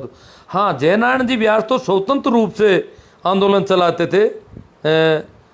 मारवाड़ हितकारिणी सभा और उनके थे वो, एक तरह से बाद में वो कांग्रेस के साथ जुड़ गए। और वो तो जयनारायण व्यास तो पूरी तरह से दरबार के खिलाफ खड़े थे। बलदेव राम जी को दरबार से थोड़ा रखना पड़ता था, दरबार की नौकरी। बाद में उन्होंने इस्तीफा दे दिया, तब वो उनके साथ हो गए थे। इस्तीफा देने से पहले जयनारायण जी व्यास से उनके संपर्क जरूर थे, परंतु जयनारायण जी व्यास जो है स्वतंत्र रूप से स्वतंत्रता सेनानी थे। बलदेव राम जी को दरबार की नौकरी करते हुए ये सारा काम करता था। उनको पता था कि अगर मैं नौकरी छोड़ के आ जाऊंगा तो फिर जागीरदारों से मुकाबला करना मुश्किल पड़ जाएगा, इसलिए दरबार की तरफ से जागीरदारों से संघर्ष करने में आसानी थी उनके। हाँ, भंवरलाल जी कहते हैं मैं डीडोना में आज भी बलदेव राम जी को पूरे मारवाड़ में याद करते हैं साहब। डीडोना में क्यों, पाली, सिरोही, जालोर, आप बाड़मेर कहीं भी चले जाओ, जैसलमेर, पूरे मारवाड़ में गांव गांव में लोग जानते हैं बलदेव राम जी को, पुराने लोग तो।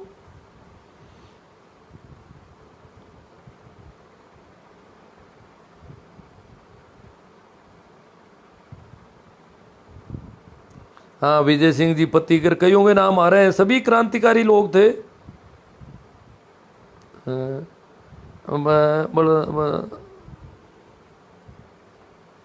नहीं, नाथूराम जी मिर्दा और बलदेव राम जी का परिवार एक है। मैं तो इतनी ज़्यादा जानकारी तो नहीं है, परंतु ये दादा पोता में नज़दीकी परिवार के थे, ज़्यादा दूर का रिश्ता नहीं था। नाथूराम जी को बलदेव राम जी जिस प्रकार मेरे गांव से एक आदमी को लेके गए थे टांकला में, हर गांव से ले गए थे, उसी प्रकार बलदेव राम जी पढ़ाने के लिए लेके गए थे यहाँ से और पढ़ाया था उनको। बलदेव राम जी ही लेकर गए थे नाथूराम जी को। बच्चा ठीक लगा, पड़ोस का, अपने भाई बंधों में ही थे ना, शायद कुचरा में कई लोगों को लेके गए थे।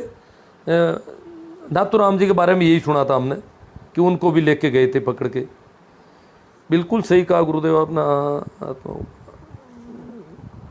चलो, कुछ बातों से बातें निकल आए तो, हालांकि बातें चर्चा काफ़ी हो गई है, शायद वापस तो किसी बात को छेड़ना अब ठीक नहीं रहेगा। हाँ भाई, पांचाराम जी भगोड़िया, बिल्कुल अच्छे टॉपिक पर आज बात कही आपने। ऐसे महान पुरुष, ऐसी आत्माओं को हम कोटि कोटि वंदन करते हैं, नमन प्रणाम करते हैं। और आप भी गुरुदेव ऐसी सच्चाई हमारे सामने ले रहे हो आज की नौजवान पीढ़ी के लिए। आपका भी दिल से गहराइयों से सल्यूट, आभार। मतलब दिल इनका भी भरा आ रहा है, मेरे लिए भी। अहमदाबाद एयरपोर्ट से बोल रहे हैं भाई, वेरी गुड। हाँ, करीब करीब दूर दराज से, जंगल प्रदेश जंगल प्रदेश था बीकानेर में, जाट राजा थे 1988 से पहले। हाँ, देखो, जंगल प्रदेश में नेराजी गोदारा थे, वो बहुत पुरानी बातें हैं। उस समय एजुकेशन वगैरह, ये जो मैं अभी आज़ादी के पास की बातें कर रहा हूँ, जब पढ़ाने की बातें कर रहा हूँ, उस समय अनपढ़ भी राजा थे, सारे राजा लोग भी अनपढ़ ही थे। क्योंकि पढ़ने तो नीचे जाटों को पढ़ने नहीं दिया जाता था पहले, हमारे शास्त्रों के हिसाब से नहीं पढ़ सकते थे। तो नेरोजी गोदारा जो थे, उन्होंने, कहते हैं, बीकानेर की स्थापना राव बीका और नेरोजी गोदारा दोनों ने मिलके की थी, इसलिए इसका नाम बीकानेर पड़ा है। ऐसी कहानी भी है। ये स्थापना भी लगभग 15वीं शताब्दी में हुई थी। लूणावास, कल्ला, खालसा, हाँ, खालसा गांव काफ़ी थे हमारे पड़ोस में, दोनों तरफ शिनोद और शिलगांव खालसा गांव थे, बनगांव खालसा था, कई गांव खालसा थे। हाँ, दाड़मी गांव में डूंगर राम जी चौधरी बलदेव राम जी के सहयोगी थे, जो डाकुओं से लड़े और शहीद हुए, उनकी याद में आंसू। हाँ, मैं नाम भूल गया भाई, डूंगर राम जी चमेल चौधरी जो थे। डूंगर राम पशु मेला आसोप में भरा जाता है, और मैं तो क्या है, पहले पशु बेचने करने आसोप जाते थे, मेले में रहा हूँ। और क्यों, खेती करते थे हम भी पहले पशुओं से।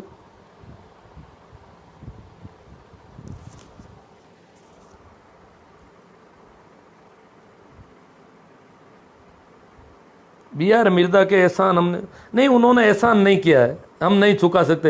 एहसान नहीं किया, उनका दिल था, कर दिया उन्होंने, कोई एहसान नहीं है, उनके दिल में थी इसलिए किया, वो उनकी मौज थी। हाँ, परंतु शुक्रिया अदा हमें करना चाहिए, कृतज्ञता हमें प्रकट करनी चाहिए कि उन्होंने हमें कुछ, हम आज जो भी हैं उनकी बदौलत है, बस सीधी सी बात है। हम आज जिस स्थिति में है वो सारा का सारा उनकी बदौलत है। शायद हम कई वर्षों तक तो शहर में ही नहीं पहुंच पाते, बिदकते हैं लोगों को देख करके। पप्पू पटेल, गुरुजी जानकारी बहुत अच्छी दे रहे हो, भी गवर्नमेंट स्कूल में टीचर हूँ। आप भी टीचर हो, ठीक है।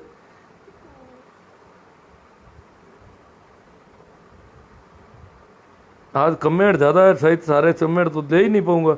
आज पहली बार आपके लाइव को बलदेव राम जी जानकारी सुनी, बहुत अच्छी लगी। राजू राम जी कदा आपकी रोचक जानकारी मैं कभी हर एक लाइव में कहीं कुछ आती रहती है। लंबा लाइव सुने कौन इतना लंबा, क्यों लंबा ज़्यादा खिंच जाता है, शायद डाटा भी खत्म हो जाते हैं कई लोगों के शाम को इस समय। मेरा ये जानकारी के लिए धन्यवाद वाले हैं ज़्यादातर तो। और कोई भी मैं सोच रहा हूँ कोई ऐसी क्वेरी और जिसको छेड़ना ज़रूरी हो तो लेते हैं। हाँ भाई, सुखाराम जी डोडवाड़े, अम्बी की डीडवाणा से, सर कभी पधारो सा डीडवाणा गुरु जी। अरे साहब मैं तो सुनता नहीं हूँ, करूँ क्या। बातचीत तो होती नहीं है कहीं भी जाऊँ तो। खैर आपकी बहुत अच्छी बात है, स्वीकार है। और जाता तो हूँ डीडवाणा, कई बार गया हूँ। देखो मिलने का संयोग हुआ तो मिलेंगे। पांचू राम जी भगोरिया, आप बहुत अच्छा संघर्ष कर रहे हो। हम दिल की गहराइयों से आपके संघर्ष को सैल्यूट करते हैं। हम आपकी भावनाओं के साथ हमेशा खड़े मिलेंगे गुरुदेव। पांचू राम जी तो बहुत हमेशा खड़े मिलेंगे भाई। मैं कई तरह की बातें करता हूँ, पता नहीं कभी कभी आपकी गाड़ी नहीं फिसल जाए, क्योंकि मैं तो अपने आप से एक तरह चाय जैसी शुरू कर देता हूँ। खैर जो भी है आपके भाव है। भवनलाल जी धाइल भीलड़ी गुजरात से बोल रहे हैं। भीलड़ी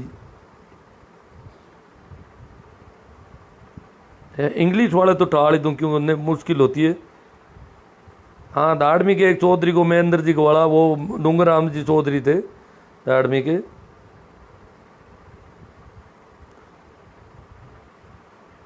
रूपा जी चौधरी, अरे सबके बारे में ज़्यादा जानता नहीं हो, एक एक करके सबकी जीवनी सुनाओ। वैसे तो आजकल फेसबुक में रामदान जी की, बाबू गुलाराम जी की जीवनियाँ आती है काफ़ी।